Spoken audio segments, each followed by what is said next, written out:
اللہ من الشیطان الرجیم بسم اللہ الرحمن الرحیم الحمد للہ رب العالمین والصلاة والسلام علی سید الانبیاء والمرسلین وعلی آلہ الطیبین الطاہرین المعصومین الذین اذھب اللہ عنہم الرجس وطہرہم تطہیرا۔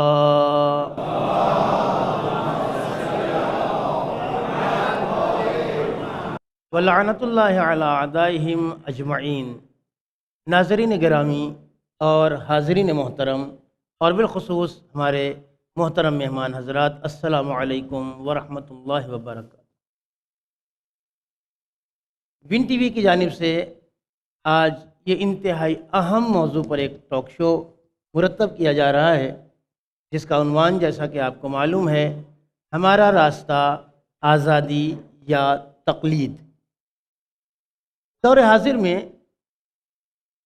ہمیں سے بیشتر افراد اس بات سے اچھی طریقے سے واقف ہیں کہ اسلام دشمن طاقتیں ہمارے مذہب کو مٹانے کے لیے، ہمارے دین کو تباہ و برباد کرنے کے لیے جو مختلف طرح کی کوششیں کر رہی ہیں، ان میں خصوصی طور پر ہمارے دشمنوں کی ایک کوشش یہ ہے کہ وہ ہمیں منتشر کر دیں، ہمیں گروہوں اور فرقوں میں بانٹ دیں اور ہمارا اتحاد اور ہماری یگانگت اور ہماری یکجہتی کو کسی نہ کسی صورت سے ختم کر دیں۔ اس کا فائدہ یہ ہوگا کہ جب مٹھی کی ساری انگلیاں کھلی ہوئی ہوتی ہیں تو ان انگلیوں کو توڑنا بڑا آسان ہوتا ہے، لیکن اگر یہی انگلیاں جمع ہو کر مٹھی بن جاتی ہیں تو پھر ان کا مقابلہ کرنا مشکل ہو جاتا ہے۔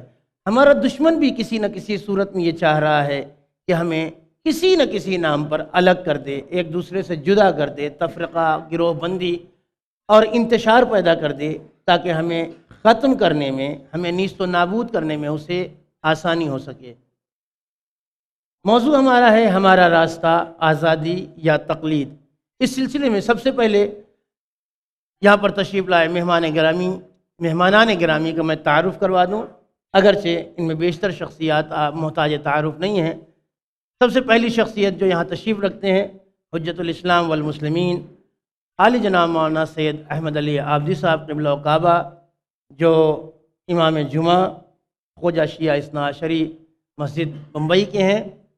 اس کے علاوہ آپ جامعہ امیر المومنین کے پرنسپل بھی ہیں، اور اس کے علاوہ بہت ساری تصنیفات، تالیفات، ترجمے اور بہت سارا قلمی کام آپ کا ہماری نگاہوں کے سامنے ہے۔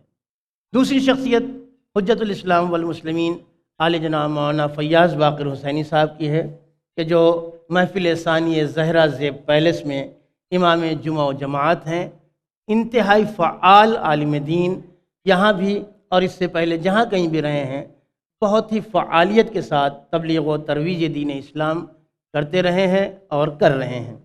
ہمارے تیسرے مہمان پروفیسر حیدر علی انیا صاحب ہیں، جو کیمسٹری کے پروفیسر ہیں، اور ہمارے سماج میں اس وقت ان کے شاگردوں کی تعداد سینکڑوں میں گنی جائے گی تو بھی کم ہوگی۔ اس سے زیادہ ان کے شاگرد اس موضوع سے متعلق ان سے درس حاصل کرتے رہے، اور یہ سلسلہ ان کا ابھی بھی جاری ہے۔ ہمارے چوتھے مہمان جناب محسن رضوی صاحب ہیں، جو ماتمی انجمن محافظ اسلام کے صدر ہیں۔ آپ کی انجمن کا تعلق مالونی ملاڈ بمبئی سے ہے، اور پیشے کے اعتبار سے آپ تجارت سے وابستہ ہیں۔ یہ ہمارے مہمانان گرامی ہیں، اور اس پروگرام کو اب میں آگے بڑھانا چاہتا ہوں۔ ایک مرتبہ پھر میں اپنا موضوع دہرا دوں۔ ہمارے آج کے اس ٹاک شو، اس مباحثے کا موضوع ہے ہمارا راستہ آزادی یا تقلید۔ ہمارے لیے یہ خوش نصیبی کی بات ہے کہ ہمارے درمیان حجت الاسلام والمسلمین ذکی نوری صاحب قبلہ بھی تشریف رکھتے ہیں۔ ہم ان کے ارشادات اور بیانات سے بھی استفادہ کریں گے۔ بات سب سے پہلے یہاں سے شروع کی جائے، میں پہلا سوال جناب محترم حجت الاسلام والمسلمین آغا احمد علی عابدی صاحب قبلہ و کعبہ سے کروں گا کہ سب سے پہلے تو قبلہ آپ ہمیں ہمارے ناظرین کو، ہمارے حاضرین کو یہ بتائیں کہ تقلید کس زبان کا لفظ ہے، لغت میں اس کے کیا معنی ہیں، اور اصطلاح میں اسے کن معانی میں استعمال کیا جاتا ہے؟ بھائی آپ بسم اللہ الرحمن الرحیم، وصلی اللہ علی محمد وآلہ الطیبین الطاہرین المعصومین، واللعنۃ الدائمۃ علی اعدائہم وقتلتہم اجمعین۔ اعوذ باللہ السمیع العلیم من الشیطان الرجیم، بسم اللہ الرحمن الرحیم۔ تقلید عربی زبان کا لفظ ہے جس کے لغوی معنی ہوتے ہیں گلے میں کسی چیز کو لٹکانا، قلادہ۔ یہاں اصطلاح میں تقلید کہتے ہیں کسی کی پیروی کرنا، کسی کے بتائے ہوئے راستے پر چلنا۔ اس تقلید کی اپنی قسمیں ہیں، کچھ تقلیدیں وہ ہیں جو بری ہیں، کچھ تقلید وہ ہے جو عقلی ہے۔ بغیر عقل کے، بغیر سوچے سمجھے، کان بند کر کے، آنکھ بند کر کے کسی کے راستے پر چل پڑنا یہ اچھا نہیں ہے۔ لیکن اپنے زندگی کے مسائل میں کسی ماہرین کی طرف رجوع کرنا، ان سے رائے لینا، ان کے بتائے ہوئے راستوں پر عمل کرنا، یہ زندگی کا مسئلہ ہے۔ جیسے اگر ہم گھر بنا رہے ہیں اور ہمیں گھر بنانے کا تجربہ نہیں، ہم سول انجینئر نہیں ہیں، تو ہماری عقلی ذمہ داری یہ ہوتی کہ ہم ان ماہرین کی طرف رجوع کریں جو گھر بنانے میں، سول انجینئرنگ میں مہارت رکھتے ہیں، اور پھر وہ جو مسئلہ بنائیں، جو راستہ بتائیں، ان کے بتائے ہوئے راستوں پر عمل کریں۔ یا اگر ہم بیمار ہو گئے ہیں یا ہمارا بچہ بیمار ہو گیا ہے، تو اگر ہم خود ڈاکٹر نہیں ہیں، ہماری ذمہ داری ہم کسی ماہر ڈاکٹر کو رجوع کریں اور وہ جو دوا تجویز کرے اس دوا پر عمل کریں۔ اس رجوع کرنے کا نام، جاہل کا ماہرین کی طرف رجوع کرنے کا نام اصطلاح میں تقلید کہا جاتا ہے۔ ہمارے کیا شرعی اصطلاح میں وہ لوگ جو مجتہد نہیں ہیں، ان کے لیے لازم ہے کہ وہ اپنے زندگی کے مسائل میں، دین کے مسائل میں ماہرین فقہ، ماہرین اسلامیات یعنی مجتہدین کی طرف رجوع کریں اور ان کے بتائے ہوئے راستوں پر عمل کریں، اور خود اپنی طرف سے کوئی رائے بلا وجہ قائم نہ کریں۔ یہاں پر میں یہ سوال کروں گا جناب مولانا فیاض باقر صاحب قبلہ سے کہ جیسا کہ ابھی قبلہ نے ارشاد فرمایا کہ تقلید اطاعت اور پیروی کا نام ہے، تو ظاہر سی بات ہے کہ قرآن مجید نے پروردگار عالم نے اطاعت کرنے اور اطاعت جن کی جائے گی ان لوگوں کا تذکرہ کیا ہے، اطیعوا اللہ واطیعوا الرسول واولی الامر منکم۔ قرآن مجید میں صاف طریقے سے ان تین طرح کے لوگوں کی اطاعت کا حکم دیا گیا ہے۔ تو پھر یہ تقلید غیر معصوم کا کہاں سے جواز بنتا ہے، یا تقلید غیر معصوم کیوں کی جائے؟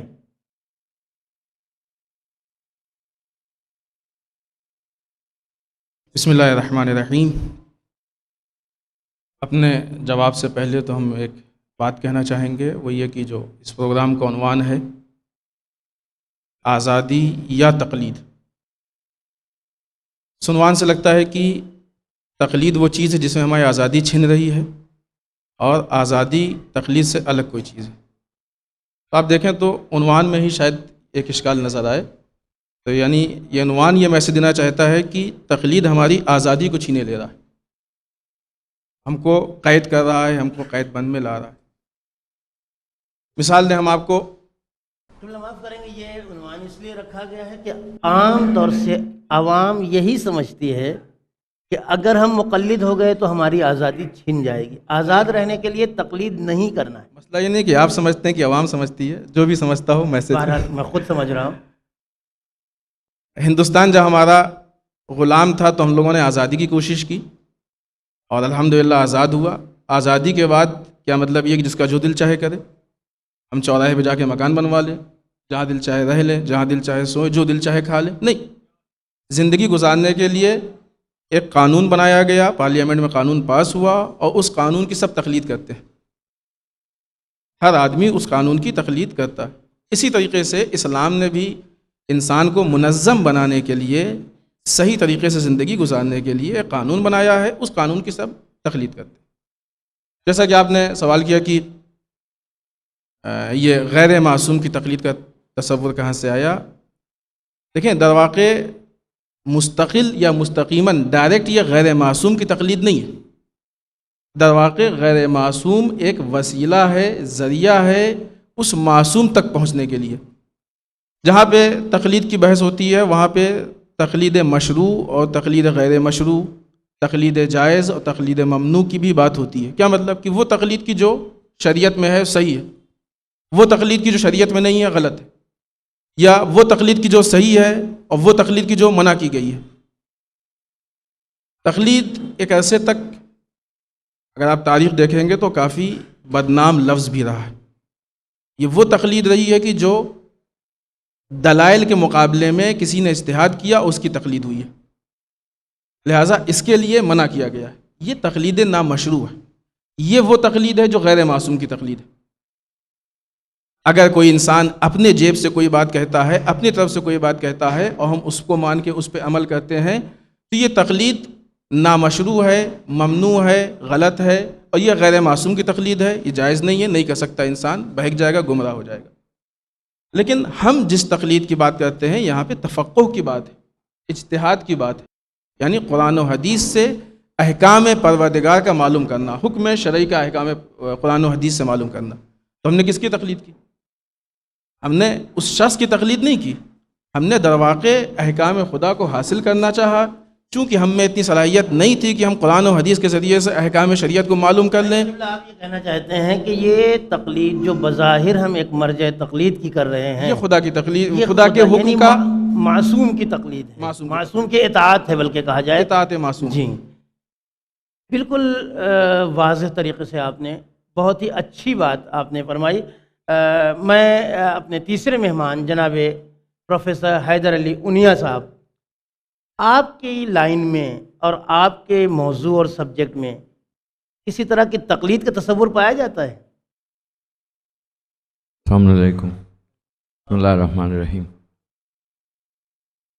کیمسٹری تو دنیاوی سبجیکٹ ہے اور اس میں تقلید کی بات تو یہ ہے کہ جو سائنس کے پرنسپل ہوتے ہیں اور جو سائنٹسٹ نے اس کو ڈھونڈ کے نکالا ہوتا ہے، جب اس نے ایک بات کہہ دی ہے تو ہم کو وہ بات ماننا ضروری ہے اور ہم کو وہی چیز سکھانا پڑتی ہے. یعنی اس کے معنی یہ ہے کہ آپ کے علم میں بھی جو گزشتہ یا جو بڑے پروفیسرز کے نظریات ہیں، بعد کے لوگ اسی کی پیروی اور تقلید کرتے ہیں. جی جی. یعنی اس تقلید کا تعلق صرف شرعی مسائل سے نہیں ہے، بلکہ جیسا کہ قبلہ عابدی صاحب نے بھی ابھی فرمایا کہ اس کا تعلق ہر لائن سے ہے کہ اگر انسان کو مکان بنوانا ہے تو سول انجینئر کی تقلید کرنا ہوگی. اگر کیمسٹری کے بارے میں جاننا ہے تو اس کے جو بڑے درجے کے ماہرین ہیں ان کی رائے کی اطاعت اور پیروی اور تقلید کرنا ہوگی.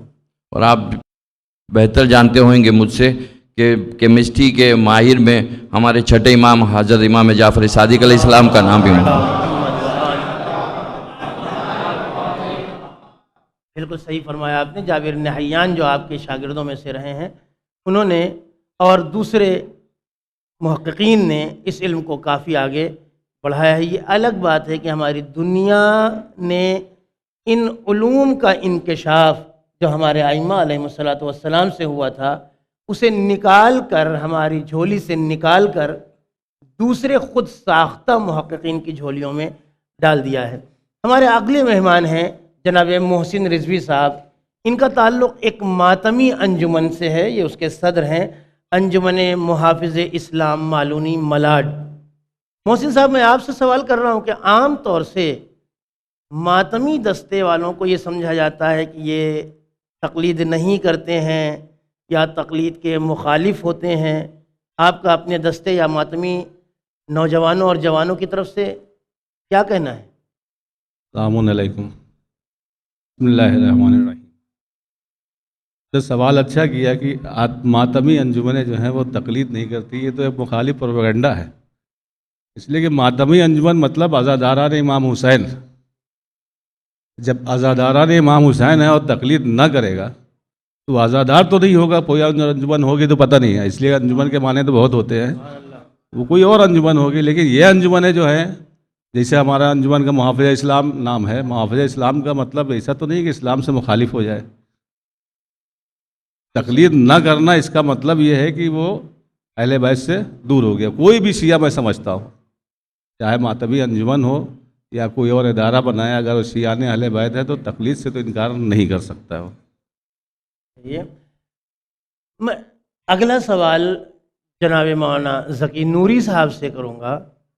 قبلہ آپ ہمیں یہ بتائیں کہ مرجعیت کے لیے کیا کوالیفیکیشن چاہیے ہوتی ہے؟ ایک انسان کتنا پڑھ لے اور کیا کیا پڑھ لے تو مرجع تقلید یا مجتہد کہلاتا ہے؟ جیسے ابھی دنیاوی تعلیم میں ہے کہ ایک آدمی ہائی اسکول ہے، انٹرمیڈیٹ ہے، بیچلر ہے، ماسٹر ہے، ڈاکٹر ہے، تو یہ مرجع کیسے بنتا ہے؟ کیا پڑھ کے بنتا ہے؟ بسم اللہ الرحمن الرحیم. حاضرین، یہ جو سوال مولانا نے حقیر سے پوچھا ہے، تقریباً 14 علوم ہیں کہ جن کا ذکر کیا گیا ہے کہ اگر انسان ان علوم پر کمانڈ رکھتا ہے تو پھر اسے اختیار ہے کہ وہ اپنے توضیح المسائل کو سوسائٹی یا معاشرے کے سامنے پیش کرے. اور ظاہر سی بات ہے، مثلاً عربک گرامر ہے کہ جس میں نحو اور صرف دونوں شامل ہیں.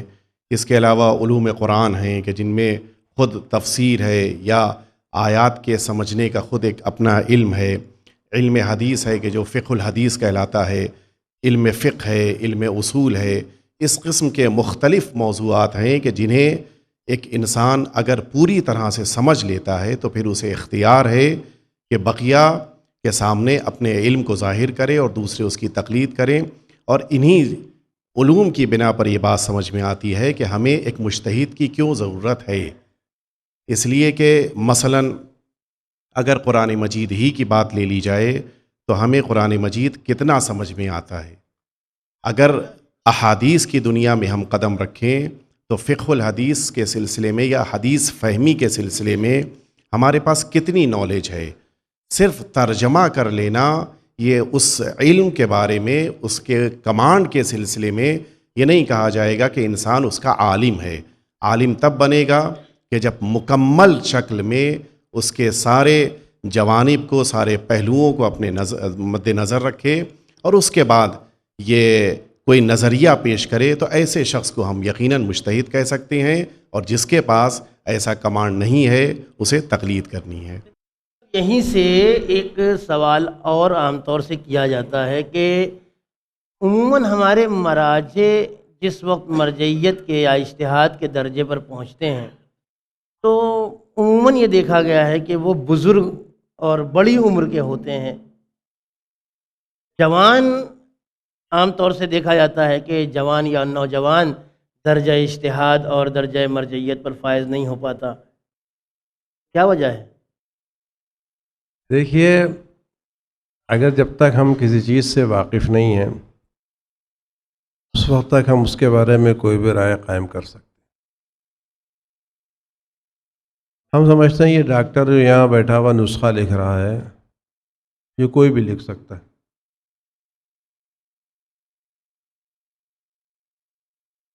یہ اجتہاد کھیل نہیں ہے.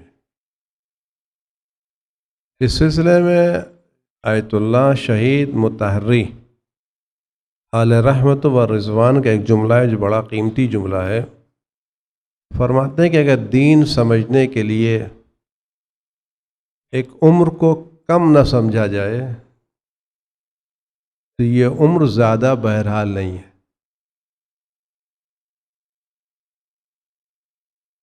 یہ اجتہاد اگر آپ کی وہ چیزیں جیسے مولانا ذکی صاحب قبلہ نے بیان کی، اگر آدمی ان پر غور کرے تو واقعاً 25-30 سال 7 سے زیادہ لگ جاتا ہے آدمی کو سمجھنے کے لیے. ایک اگر کسی مسئلے پر کسی مجتہد کو رائے قائم کرنا ہوتی ہے تو وہ تسبیح کا استخارہ دے کے رائے قائم نہیں کرتا کہ یہ اچھا آیا ہو یا برا آیا. ایک مسئلے پر رائے قائم کرنے کے لیے جن چیزوں کی ضرورت ہوتی ہے اگر آپ اس کو اندازہ لگا لیں تو پتہ چل جائے کہ یہ عمر کیوں بڑھتی ہے. قرآن کریم کو اول سے آخر تک سمجھنا، روایتوں کو جو پھیلی ہوئی ہیں ان کو اول سے آخر تک جانچنا، روایتوں کے جانچنے کے لیے ان کے راویوں کو سمجھنا، پھر اس روایت کے سلسلے میں جن علماء نے اپنی رائے دی ہے، اپنے نظریات قائم کیے ہیں، اپنی تحقیقات کی ہیں، ان تحقیقات کو غور سے سمجھنا، ان میں دوسروں کے اختلافات کو جانچنا پرکھنا، اور پھر اس کے بعد بیٹھ کر کے ایک رائے قائم کرنا. اس کے لیے واقعی عمر چاہیے. یعنی یہ توضیح المسائل جو ہمارے سامنے آتی ہے یہ ایک رات کی محنت کا نتیجہ نہیں، یہ ایک عمر کی محنت کا نتیجہ ہے. اور یہ توضیح المسائل لکھنے کے بعد بھی ہمارے مراجع کا سلسلہ علم یا سلسلہ تحقیق بند نہیں ہو جاتا. میں آپ سے عرض کروں کہ یہ جارے مراجع جو ہمارے موجود ہیں ان کے کیا روزانہ جو مجتہدین ہیں، یعنی جو باقاعدہ اجتہاد کے درجے پر فائز ہیں، ان کی ایک میٹنگ ہوتی ہے تقریباً روزانہ جس کو کہا جاتا ہے جلسہ افتاء.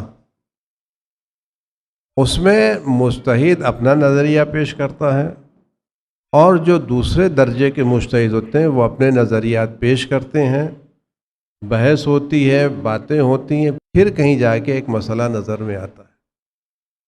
یعنی ایک مجتہد کی اس وقت آیت اللہ العظمیٰ سیستانی کم از کم روزانہ 18 سے 20 گھنٹہ اپنا پڑھنے میں لگاتے ہیں.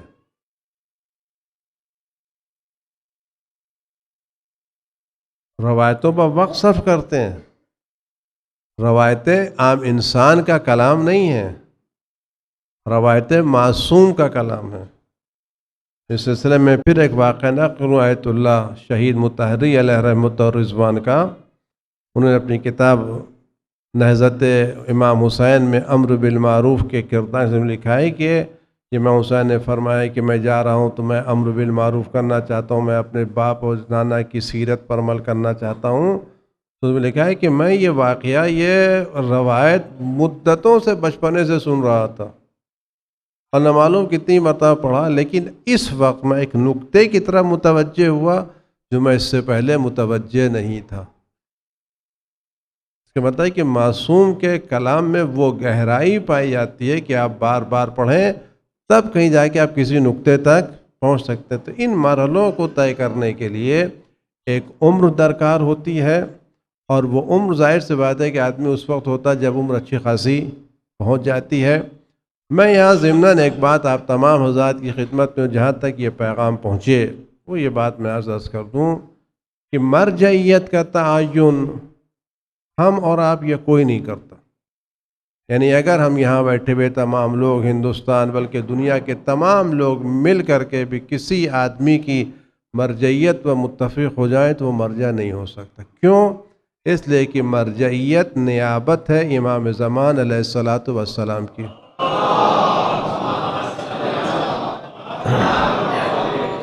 مرجع کو ہم نائب امام کہتے ہیں. تو جب نائب امام کہتے ہیں تو نیابت امام پر وہی فائز ہوگا جس کو امام چاہیں گے. جب تک امام کی تائید نہیں ہوگی اس وقت تک کوئی ہم کتنی کوشش کر ڈالیں بغیر تائید امام کے کام ہونے والا نہیں ہے. اور جس کو امام نے تائید کی ہے اس کی بات پر اعتراض کرنا گویا امام کے انتخاب پر اعتراض کرنا. جامع جواب آپ نے ارشاد فرمایا، لیکن میں آپ ہی کی بات سے یہ ہم کیسے سمجھیں کہ کون سا مجتہد ایسا ہے جس کے اندر وہ صفات وہ خوبیاں پائی جاتی ہیں جن کی بنا پر مولانا فیاض صاحب قبلہ آپ ارشاد فرمائیں کہ کیا صفات کیا خوبیاں ایک انسان عظیم میں پائی جائیں تاکہ ہم یہ سمجھیں کہ اس انسان اس مرجع کے پیچھے امام معصوم کی تائید شامل ہے؟ کوئی ایسی حدیث، کوئی ایسی بات جو امام معصوم کی طرف سے ہو کہ جو تائید سمجھی جائے، جس کی ہم تقلید کر سکیں؟ بہت ہی مختصر جواب ہے، چونکہ معصوم کی طرف سے ہے کہ یہ ایک نظام ہے اور سسٹم ہے، جو آدمی اس سسٹم میں آ گیا وہ اس صلاحیت پہ یا اس درجے پہ فائز ہو گیا۔ امام حسن عسکری علیہ الصلوۃ والسلام کی حدیث،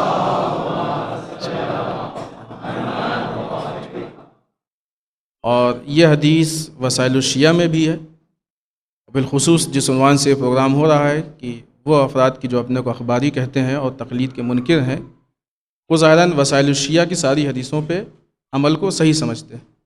اس میں ہے کہ من کان من الفقہاء کر کے پوری حدیث ہے کہ جو اپنے نفس پہ کنٹرول رکھتا ہو، دین کا محافظ ہو، اپنی خواہشات کا مخالف ہو، یہ ساری صلاحیتیں ہیں۔ اگر یہ صلاحیتیں پائی جاتی ہوں تو فللعوام، تو عوام کے اوپر یہ واجب ہے، لازم ہے، یقلدو ہو کہ اس کی تقلید کریں۔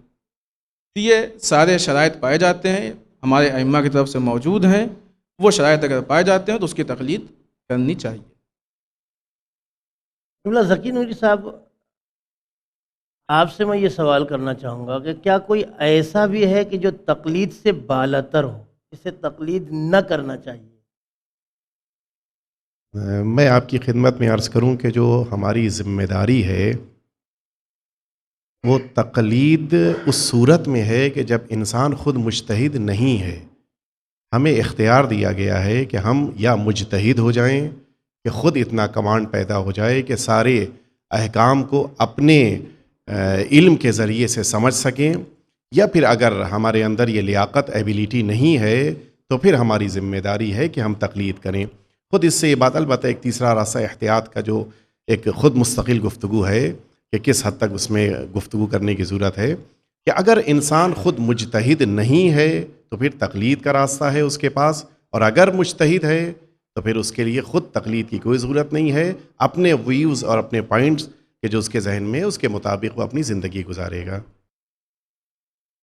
پروفیسر انیا صاحب، آپ یہ بتائیں کہ اگر کیمسٹری کا کوئی فارمولا، مثال کے طور پر میں کیمسٹری کا، سائنس کا طالب علم نہیں ہوں، اگر کوئی فارمولا میرے سمجھ میں نہیں آ رہا ہے تو کیا مجھے حق ہے کہ میں اس علم کے ماہرین پر اعتراض کروں کہ انہوں نے یہ بات غلط کہی ہے؟ یا اگر اس کا کوئی فارمولا میرے خلاف جا رہا ہے، جو میری زندگی ہے یا جو میرے روزمرہ ہیں یا جو میں کر رہا ہوں یا کرنا چاہتا ہوں، اگر میرے اس انداز زندگی کے خلاف جا رہا ہے تو کیا مجھے ان لوگوں پر اعتراض کرنا چاہیے؟ جیسا ابھی بات ہو رہی تھی کہ مجتہد بننے کے لیے پوری زندگی کم صرف ہو جاتی ہے اور زندگی بھی کم نہیں ہے، اسی طرح یہ ٹیچنگ لائن میں بھی جب کوئی شروع کرتا ہے تو پہلے وہ ٹیچر ہوتا ہے، ٹیچر میں سے پھر وہ لیکچرر بنتا ہے، لیکچرر میں سے پھر وہ پروفیسر بنتا ہے، پروفیسر میں سے پھر وہ ریڈر بنتا ہے، اور جب ریڈر نے ایک بات بتا دی کوئی فارمولا کے بارے میں تو پھر اس پہ بحث نہیں ہوتی ہے، کیونکہ ریڈر کا جو نالج ہوتا ہے، کیونکہ وہ ریڈر بننے کے پہلے اس نے کتنی کتابیں لکھی ہوتی ہے۔ ہمارے شیعہ اثنا عشری قوم میں ایک پروفیسر ہے جو آج ریڈر ہے ملیشیا یونیورسٹی میں، ڈاکٹر میٹھانی، کہ جن کی بہت سے لوگوں نے بک یوز کی ہوگی، اکنامک کے جو ایم کام اور بی کام کے بچے ہیں وہ آج ملیشیا یونیورسٹی میں ریڈرز ہے۔ ابھی اکنامک کی کوئی تھیوری آ گئی اور ان پہ جب ان کا بیان آ گیا سب ریزن کے ساتھ، تو پھر وہ بات ہمیں ماننا ضروری ہے، پھر وہ مجھے اچھی لگتی ہے یا مجھے اچھی نہیں لگتی، اس سے کوئی بحث نہیں ہے۔ سبحان اللہ۔ یعنی اس کے معنی یہ ہے کہ صرف مذہبیات میں نہیں، دوسرے علوم میں اور دوسرے شعبوں میں بھی کسی نہ کسی ماہر کی رائے حتمی شکل رکھتی ہے اور اس کے بعد والوں کو اس کا اتباع کرنا چاہیے، اس کی پیروی کرنا چاہیے، جسے ہم یہ کہہ سکتے ہیں کہ اس کی تقلید کرنا چاہیے۔ محسن رضوی صاحب، کہیں کہیں ایسا لگنے لگتا ہے کہ ایک مرجع کا مقلد یعنی اس مرجع کی پارٹی میں ہے۔ آپ کیا سمجھتے ہیں کہ یہ پارٹیاں ہیں جو ہم مختلف مراجع کی تقلید کر رہے ہیں؟ مرجع کی تقلید ایسا نہیں ہے کہ پارٹی ہے یہ جو پارٹی سمجھتے ہیں اس کا مطلب یہ ہوتا ہے کہ وہ مرجع کے خلاف ہوتے ہیں تاکہ ایک پارٹی بنا کے ایک دوسرے کو غلط کہا جائے، اس کے خلاف جو کیا جائے۔ کیا اس کی معنی یہ ہے کہ کسی بھی مجتہد کی تقلید کرنے کے ہرگز یہ معنی نہیں ہے کہ ہماری شریعت میں یا ہمارے دین میں یا ہمارے فرقے میں مختلف طرح کی پارٹیز ہیں کہ یہ اس پارٹی میں ہے وہ اس پارٹی میں ہے؟ نہیں، جو جس مجتہد اور مرجع کی تقلید کر رہا ہے اس کے فتاویٰ کے مطابق اسے عمل کرنا ہے۔ ہم سب آپس میں ایک ہیں، اس لیے کہ تمام مراجع کرام اسی قرآن، اسی حدیث اور وہی ضابطہ جو اجتہاد کا ہے اسی ضابطے کے مطابق وہ اجتہاد کرتے ہیں، اپنے اپنے نتائج تک پہنچتے ہیں۔ جیسے کہ ابھی ہمارے علماء کرام نے ارشاد فرمایا، لہذا یہ ہرگز نہیں سمجھنا چاہیے کہ کوئی آدمی کسی مرجع کا مقلد ہے یعنی اس کی پارٹی میں ہے، اور یہ بات شاید خود علماء کرام بلکہ یقیناً علماء کرام اور مراجع عظام بھی ناپسند کریں گے۔ مولانا فیاض صاحب، کہیں نہ کہیں ایسا لگنے لگتا ہے یا دیکھنے میں آتا ہے کہ بعض مقلدین جو حضرات دوسرے علماء کی یا مراجع کی تقلید کر رہے ہیں ان مقلدین کی مذمت کرتے ہیں۔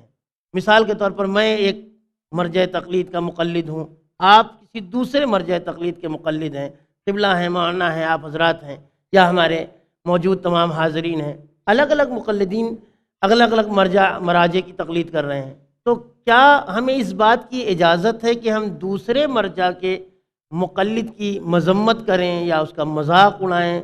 یا یہاں تک بھی بات دیکھنے میں آتی ہے کبھی کبھی کہ خود مراجع کا مذاق اڑایا جاتا ہے، میں فلاں صاحب کا مقلد ہوں، گویا دوسرے تمام مراجع، اب وہ لفظ میں نہیں کہہ سکتا ہوں کہ گویا وہ درجہ اجتہاد پر فائز ہی نہیں ہے۔ اسلام ایک مومن کو دوسرے مومن کا مذاق اڑانے کی اجازت نہیں دیتا ہے، جب جیسے کہ کوئی مرجع کا مذاق اڑائے تو بہت بڑا اور بہت سنگین جرم ہے۔ عالم کی عزت، عالم کا احترام یہ ہر ایک پہ لازم ہے، اور بالخصوص وہ کہ جس نے اپنی پوری زندگی وقف کر کے اور اتنے بڑے درجے پہ جو فائز ہو کہ جس کو ایک طرف سے تائید غیبی بھی حاصل ہے، دوسری طرف سے ائمہ کی روایت کے روشنی میں وہ اپنے اس عہدے پہ ہے، تیسری طرف سے اس نے اپنی پوری زندگی خرچ کر کے صرف جو چیز کمائی ہے وہ دین ہے۔ اسلام نے ہمیشہ یہی کہا کہ دوسروں کے باطل خداؤں کا مذاق نہ اڑاؤ، دوسرے مومنین کا مذاق نہ اڑاؤ، دوسروں کے مذہب کا مذاق نہ اڑاؤ۔ تو کیسے یہ اسلام اجازت دے سکتا ہے کہ دوسرے مرجع کے مقلدین کا یا دوسرے مرجع کا مذاق اڑائے؟ اس کا حکم کیا ہے؟ یہ کس دائرے میں جائے گا؟ حرام ہے، جائز نہیں ہے، شرعاً کوئی بھی اس کو جائز نہیں سمجھے گا۔ جی یعنی اگر کوئی انسان ایسا کرتا ہے تو وہ مجرم ہے اللہ کی بارگاہ میں۔ جائز نہیں ہے، کوئی بھی کسی مرجع کا یا کسی عالم کا یا مرجع کے مقلدین کا مذاق نہیں اڑا سکتا ہے۔ دوسری طرف سے آپ یہ دیکھیے خود مراجع کو، مثلا ایک انسان جس کی تقلید کرتا ہے کم سے کم اپنے مراجع کی بات کو تو وہ مانے گا ہی، فالو کرے گا۔ یہ سارے مراجع آپس میں ایک دوسرے کی بے انتہا رسپیکٹ کرتے ہیں، بے انتہا رسپیکٹ کرتے ہیں۔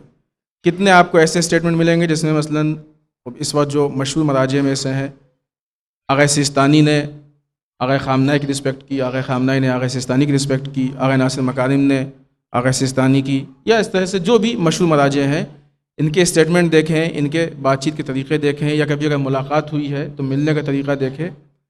اس طریقے سے کم اگر وہ اپنے مرجع کو مانتا ہے، اس کی بات کو مانتا ہے، تو یہ دیکھے کہ وہ کیا کر رہا ہے، وہ رسپیکٹ دے رہا ہے تو کوئی تو دلیل ہے نا اس کے پیچھے وہ رسپیکٹ دے رہا ہے۔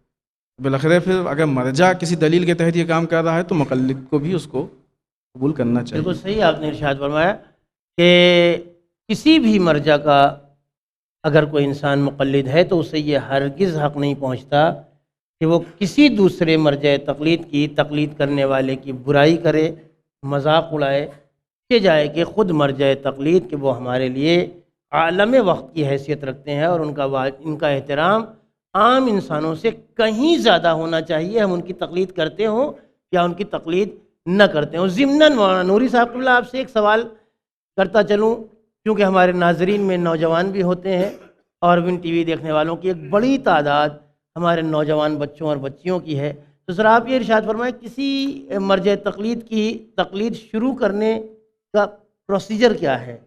کیا نیت کرنا پڑے گی یا کس طرح سے تقلید شروع کی جائے؟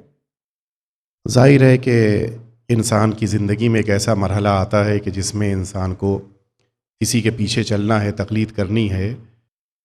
نیت کے یہ معنی نہیں ہے کہ انسان باقاعدہ اپنی زبان کے ذریعے سے یہ ارادہ کر رہا ہے اور ارادے کے ساتھ ساتھ زبان پہ وہ کلمہ جاری کر رہا ہے، لیکن یہ معین کرنا ضروری ہے کہ کس مقلد یا کس مرجع تقلید کی وہ تقلید کر رہا ہے، اور آج کے بعد سے اپنی زندگی کے سارے اعمال کو اس کے حکم کے مطابق گزارنے جا رہا ہے۔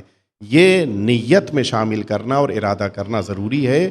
ظاہر سی بات ہے کہ کسی ایک کی کہ یہ نیت، اگر اس کو نیت کا نام دیا جائے تو قربتاً اللہ، کیونکہ ہم تقلید کر رہے ہیں عبادات کی دنیا میں، اور آج کے بعد سے ہمارے سارے اعمال انہی کے بیان کے مطابق ہوں گے، لہٰذا چونکہ عبادت ہے لہٰذا خدا کی قربت کے لیے اور خدا سے قریب ہونے کے لیے ہم تقلید کرتے ہیں۔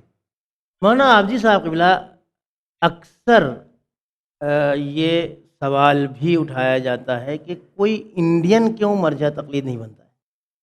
آپ بھی انڈین ہیں، میں بھی ہوں، علماء کرام ہمارے سارے لوگ۔ کہ میں ان باتوں کا جواب دینے سے پہلے ایک بات آپ خدمت پیش کروں اور تمام ناظرین اور سامعین کی خدمت میں، اصل مسئلہ تقلید کا ہے کیا؟ آیا یہ نظام تقلید ہم پر احسان ہے یا ہم پر تھوپی ہوئی کوئی طاقت؟ تو یہ میں دو چار باتیں آپ سے عرض کروں، پھر بات آپ کی عرض کروں گا خدمت میں۔ خدا نے ہم کو کس لیے پیدا کیا، جس کو کہتے ہیں سنشیپ میں، کیونکہ ٹاک شو ہے تو سنشیپ میں کام کرنا پڑے گا، تفصیل وستار سے ہی بیان کرنا چاہیں تو کر سکتے ہیں۔ تو اس میں یہ ہے کہ دیکھیے ہماری زندگی خدا نے جو بنائی، ہم کو آزاد نہیں پیدا کیا۔ ارشاد ہوتا ہے کہ ہم نے انسانوں کو، جناتوں کو پیدا کیا عبادت کے لیے، ما خلقت الجن والانس الا لیعبدون۔ یہ قرآن، اس میں کوئی چیلنج نہیں ہے۔ اب ہمیں عبادت کرنا ہے، عبادت کیسے کی جائے؟ جیسا ہم چاہیں یا جیسا خدا چاہے؟ آپ کیا فرماتے ہیں؟ جیسا خدا چاہے۔ شیطان کو جب خدا بند عالم نے سجدہ کرنے کا حکم دیا تو شیطان نے خدا سے کہا پروردگار مجھے اس ایک سجدے سے معاف کر دے، میں تیری ایسی عبادت کروں گا جیسی عبادت کسی نے نہیں کی ہوگی۔ آواز العبادت من حیث ارید لا من حیث ترید۔ شیطان عبادت وہ جو میں چاہوں، نہ وہ کہ جو تو چاہے۔ اس کا مطلب یہ ہے کہ وہ عبادت جو مرضی خدا کے مطابق کی جائے وہ اللہ کی عبادت ہے، جو اپنی مرضی سے کی جائے وہ شیطان کی پیروی۔ اب ہمیں عبادت کرنا اللہ کی مرضی، ہم اللہ کی مرضی کہاں سے دریافت کریں؟ ہم کیسے چاہیں کہ اس وقت اللہ نے ہم سے یہ چاہا؟ ہم نکاح کرنا چاہتے ہیں، ہم نماز پڑھنا چاہتے ہیں، ہم زندگی میں قدم بڑھانا چاہتے ہیں، کھانا چاہتے ہیں، پینا چاہتے ہیں، اٹھنا چاہتے ہیں، بیٹھنا چاہتے ہیں۔ اس زندگی میں خدا نے ہم سے کیا چاہا؟ خدا نے بیان کیا نا، ہمارے گھر میں تو آ کے بیان کیا نہیں۔ یہ بیان خدا یا قرآن کی شکل میں ہے، یا یہ بیان خدا حجت خدا اور اولیاء الہی اور انبیاء کرام کی حدیثوں کی شکل میں ہے۔ تو اگر ہم مرضی خدا معلوم کرنا چاہتے ہیں تو ہم کہاں جائیں؟ قرآن پڑھیں اور حدیثوں کا مطالعہ کریں۔ قرآن کریم میں کسی ایک جگہ پوری نماز کا تذکرہ نہیں ہے، آپ اول سے آخر تک پڑھیے تو پتہ چلے گا۔ اس میں ایک لفظ کے اوپر نیچے ہونے سے، ایک لفظ کے اضافے سے، ایک حرکت کے بدلنے سے، واولز کے بدلنے سے معنی زمین و آسمان کے فرق ہو جاتے ہیں۔ تو وہ باریکیاں سمجھیے، پھر روایتوں کو سمجھیے۔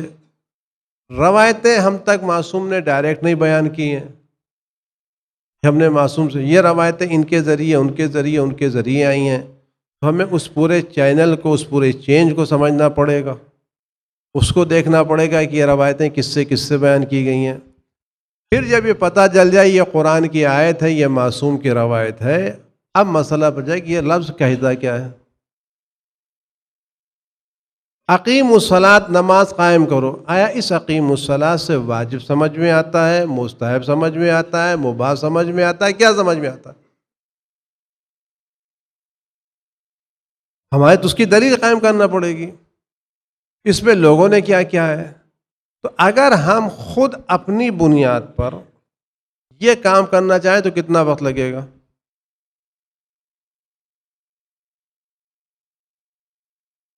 آپ غور کریں، ماہ مبارک رمضان ہے، ہمیں روزہ رکھنا ہے، کتب علیکم الصیام، نماز قرآن میں روزہ واجب، ہم روزہ رکھنا چاہتے ہیں، کب سے رکھیں، کہاں تک رکھیں، کیا کھائیں کیا نہ کھائیں، کون چیزیں توڑ دیتی کون چیزیں نہیں توڑ دیتی، ہم ان سب چیزوں کو دلیل سے سمجھنا چاہیں تو کتنا وقت لگے گا؟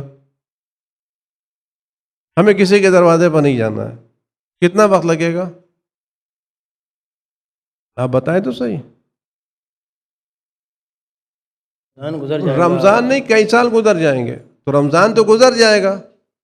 اگر ہم رمضان گزر گیا تو جب تک ہمیں یقین نہیں کہ ہم نے روزہ رکھا تو ہم نہ اطاعت کر سکتے ہیں، کچھ بھی نہیں کر سکتے، پریشان ہو جائیں گے، ہم کھائیں یا نہ کھائیں۔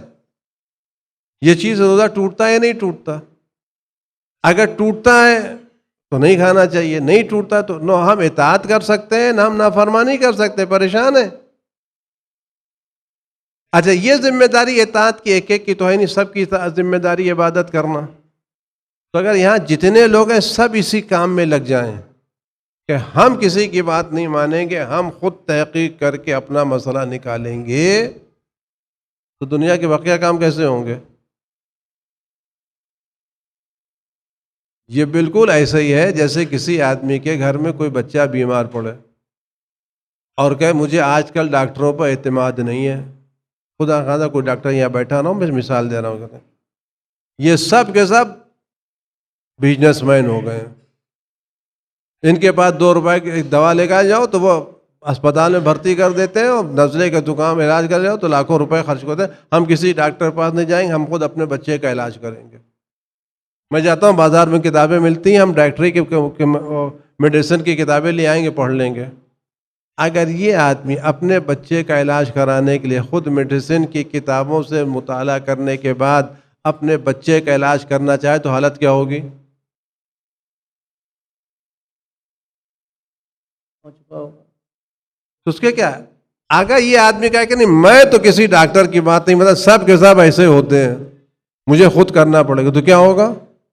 بتے کا بقول سیوم 40واں ہو جائے گا اور ان کی بھی خیریت سب لوگ دریافت کر لیں گے۔ تو اس میں راستہ کیا ہے کہ وہ آدمی جس کے گھر میں بیمار ہے، اس کو علاج کی ضرورت، اگر وہ خود ڈاکٹر نہیں ہے تو جن ڈاکٹروں نے محنت کر کے ڈاکٹری پڑھی ہے اس پر جائے، وہ ڈاکٹر اس کے مریض کو دیکھ کے نسخہ لکھے گا تو اس پر احسان کرے گا۔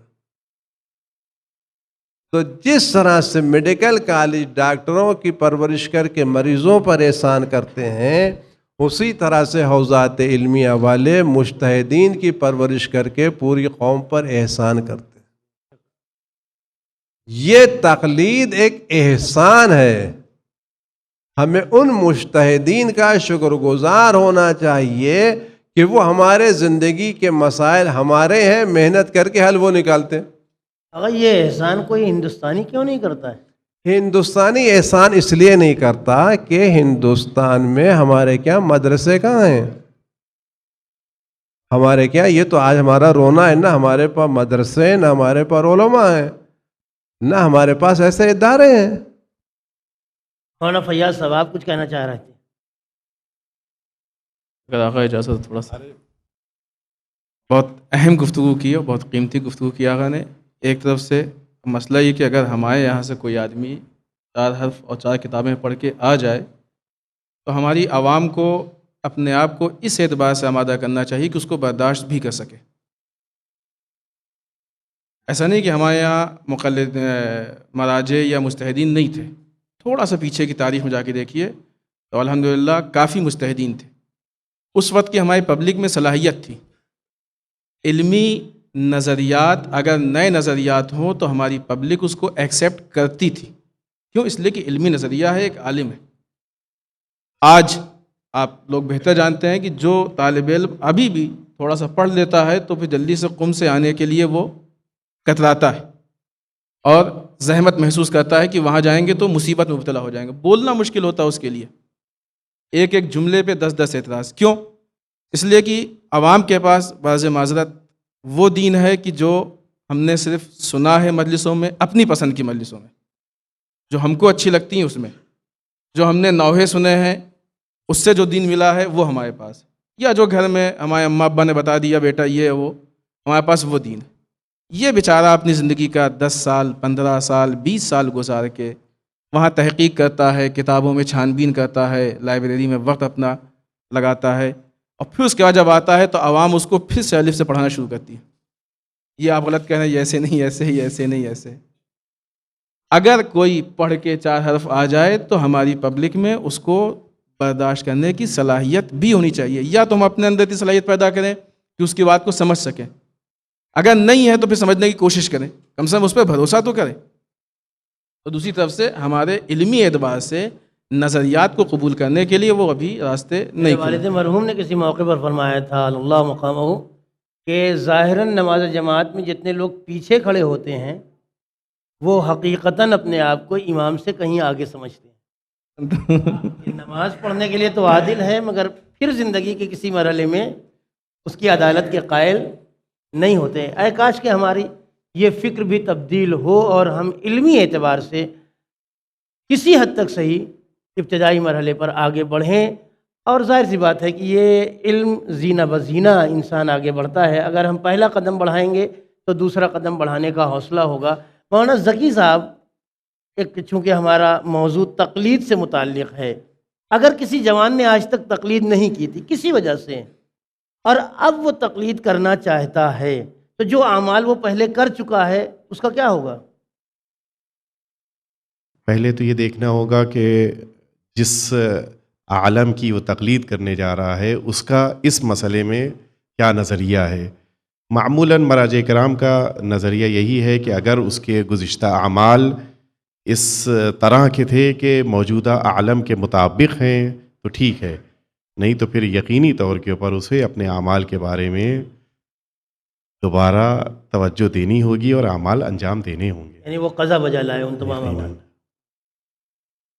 مولانا فیاض باقر صاحب قبلہ، ایک اہم سوال میں آپ سے کرنا چاہتا ہوں قبلہ کی اجازت سے، کہ بہت سارے لوگ یہ سمجھتے ہیں کہ مرجعیت کا آغاز دور عصمت کے بعد سے ہوا ہے، یعنی مراجع نے اپنے آپ کو انٹروڈیوس کیا، یا عوام کی اطاعت کروانے کا یہ نعوذ باللہ ڈھونگ ہے، ڈھکوسلا ہے؟ کب سے مرجعیت یا اجتہاد شروع ہوا ہے؟ اجتہاد اگر سچ یعنی تاریخ میں تھوڑا سا تحقیق کریں تو زمانے رسول سے در واقع اجتہاد شروع ہوا ہے۔ رسول خدا صلی اللہ علیہ وسلم کے ایک صحابی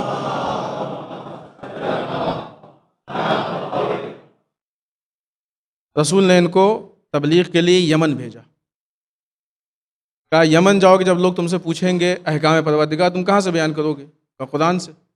خوب اگر حکم خدا قرآن میں نہ ملے تو آپ کی حدیث سے، روایات سے۔ کہا اگر قرآن اور حدیث میں نہ ملے تو اس وقت جناب معاذ کہتے ہیں اجتہد و رائی، ہم اجتہاد کر کے نظر دیں گے۔ رسول نے بھیجا، یہ پہلی وہ جگہ ہے کہ جہاں پہ، البتہ یہ واقعہ پہلا نہیں کہا جا سکتا ہے، روایات میں اور بھی ایسے واقعات ہو سکتے ہیں، یعنی زمانے رسول وہ پہلا موقع ہے کہ جہاں پہ اجتہاد کی بنیاد پڑ گئی۔ اس کے علاوہ تاریخ میں بے انتہا واقعات بھرے پڑے ہیں، امام باقر علیہ السلام کا واقعہ ہے، امام رضا علیہ السلام کا واقعہ ہے۔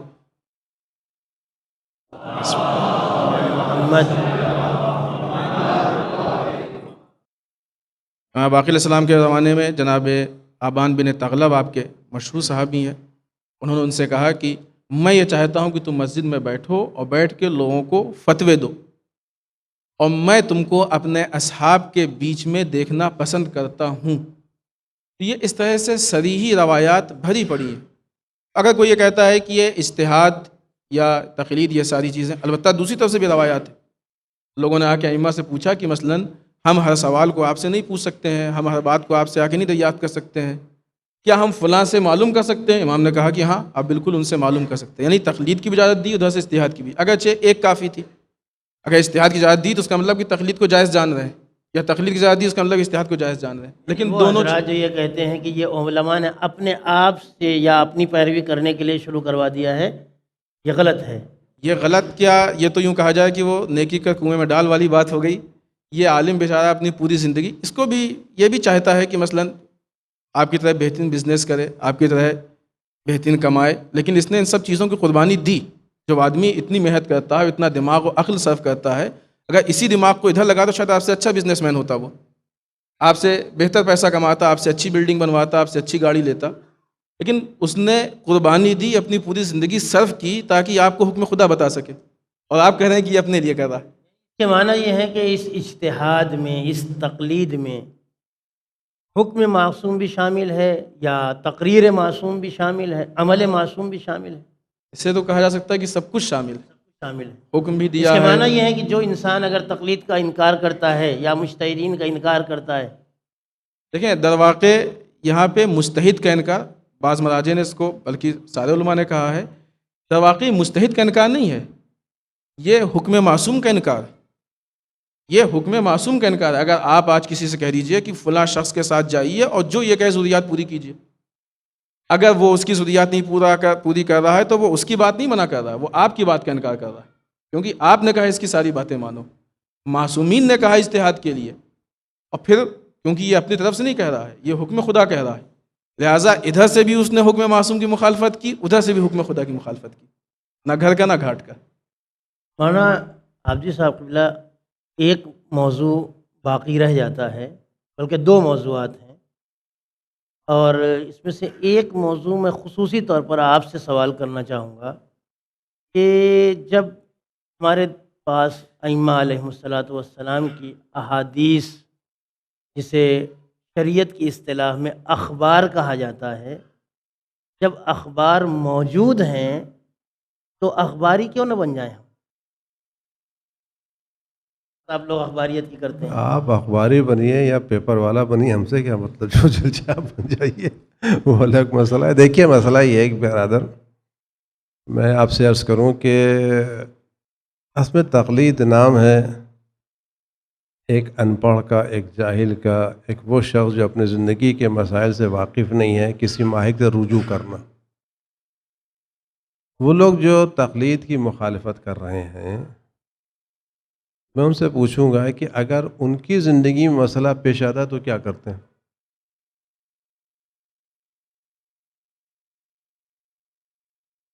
ہماری زندگی میں مسئلہ پیش آتا ہے، ہم مرجع کی طرف رجوع کرتے ہیں.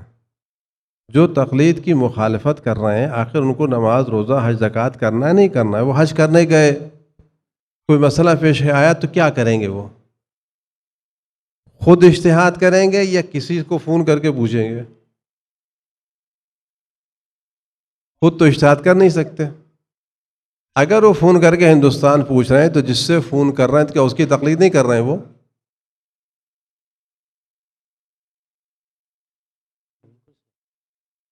کہ اس کی تقلید نہیں کر رہے ہیں؟ اس کی تقلید تو کر رہے ہیں نا بھائی. بس فرق یہ ہے کہ ہم ان کی تقلید کر رہے ہیں جو کسی فن میں ماہر ہیں، بقیہ لوگ ان کی کر رہے ہیں جو ماہر نہیں ہیں. تو مسئلہ دیکھیے یہ ہے کہ یہ چیزیں ہیں. اور جو سوال آپ نے فرمایا تھا اخباریت سے متعلق، اخباریت، دیکھیے مسئلہ یہ ہے کہ اخبار، روایتیں جو چیزیں ہیں ان پر آپ غور کریں جو ہمارے معصومین پر دور گزرا. سن 11 سے رسول اللہ کی وفات سے لے کر کے اور جب تک ہمارے ائمہ معصومین ظاہر رہے اور غیبت اختیار نے کی 250 سال، معصومین کو چین سے روایتیں بیان کرنے کا موقع نہیں ملا. ہم اس وقت آزاد یہاں بیٹھ کر کے خواجہ مسجد کے امام باڑہ حال میں باتیں کر رہے ہیں. یہ آج ہمارا معصومین کے زمانے میں اگر ایک آدمی کو ایک مسئلہ دریافت کرنا ہوتا تھا 11ویں امام کے زمانے میں، آپ غور کریں تو وہ شخص اپنے شہر سے آتا تھا، سامرہ پہنچتا تھا، اپنا لباس اتارتا تھا، سبزی بیچنے والے کا لباس پہنتا تھا، سبزی بیچنے والے کا ٹوکرا سر پر رکھتا تھا، اور سبزی بیچتے بیچتے امام کے گھر پر پہنچتا تھا، آواز دیتا تھا سبزی بیچنے والا آیا ہے۔ امام جانتے تھے کون آیا، یہ سبزی بیچنے کے بہانے گھر میں داخل ہوتا تھا، مسئلہ پوچھتا تھا، سبزی بیچتا واپس آتا تھا، پھر واپس جاتا تھا۔ ائمہ معصومین علیہ السلام کا دور ایسی مشکل میں گزرا تو ان کو زندگی کے سارے مسائل بیان کرنے کا موقع نہیں ملا۔ کچھ مسائل آج ہماری زندگی کے نئے مسائل پر شیئر بازار کا مسئلہ ہے، کموڈیز کا مسئلہ ہے، انشورنس کے مسائل ہیں، آج آپ کیا کہتے ہیں میڈیکل میں بہت سے نئے مسائل آ گئے ہیں جو معصومین کے زمانے میں نہیں تھے، نہ لوگوں نے پوچھا، نہ معصومین کو موقع ملا بیان کرنے کا۔ تو ان مسئلوں میں حکم شریعت تو ہے نا، آزاد تو ہم نہیں ہیں۔ جب آزاد نہیں ہیں تو ان نئے مسائل میں ہماری ذمہ داری کیا ہے؟ ان نئے مسائل میں ہماری ذمہ داری ہے کہ ہم روایتوں کی طرف رجوع کریں اور ان روایتوں کو غور کر کے پھر ان نئے مسئلے کا حل تلاش کریں بس کی بات جو ہر آدمی کے بس کی۔ اور خود معصوم علیہ السلام نے، امام صادق علیہ السلام نے، بقیہ ائمہ معصومین علیہ السلام نے ایک روایت بیان کی، اگر آپ اجازت دیں تو میں اصل روایت پڑھ کے سنا دوں کہ امام نے اجازت کہاں سے دی ہے۔ ہشام ابن سالم نے امام جعفر صادق علیہ السلام سے روایت کی ہے۔ یہ روایت وسائل الشیعہ جناب محدث حر عاملی علیہ رحمہ کتاب جلد 27 صفحہ 61 پر حدیث نمبر 51 لکھا ہے کہ امام نے فرمایا انما علینا نلقی الیکم الاصول وعلیکم ان تفرعوا، ہماری ذمہ داری ہے کہ ہم تمہارے سامنے اصول بیان کریں، فنڈامنٹلز بیان کریں، قانون بیان کریں، تمہارا کام ہے اس سے شاخیں نکالنا۔ اسی طرح کی ایک روایت امام علی رضا علیہ الصلوۃ والسلام سے ہے،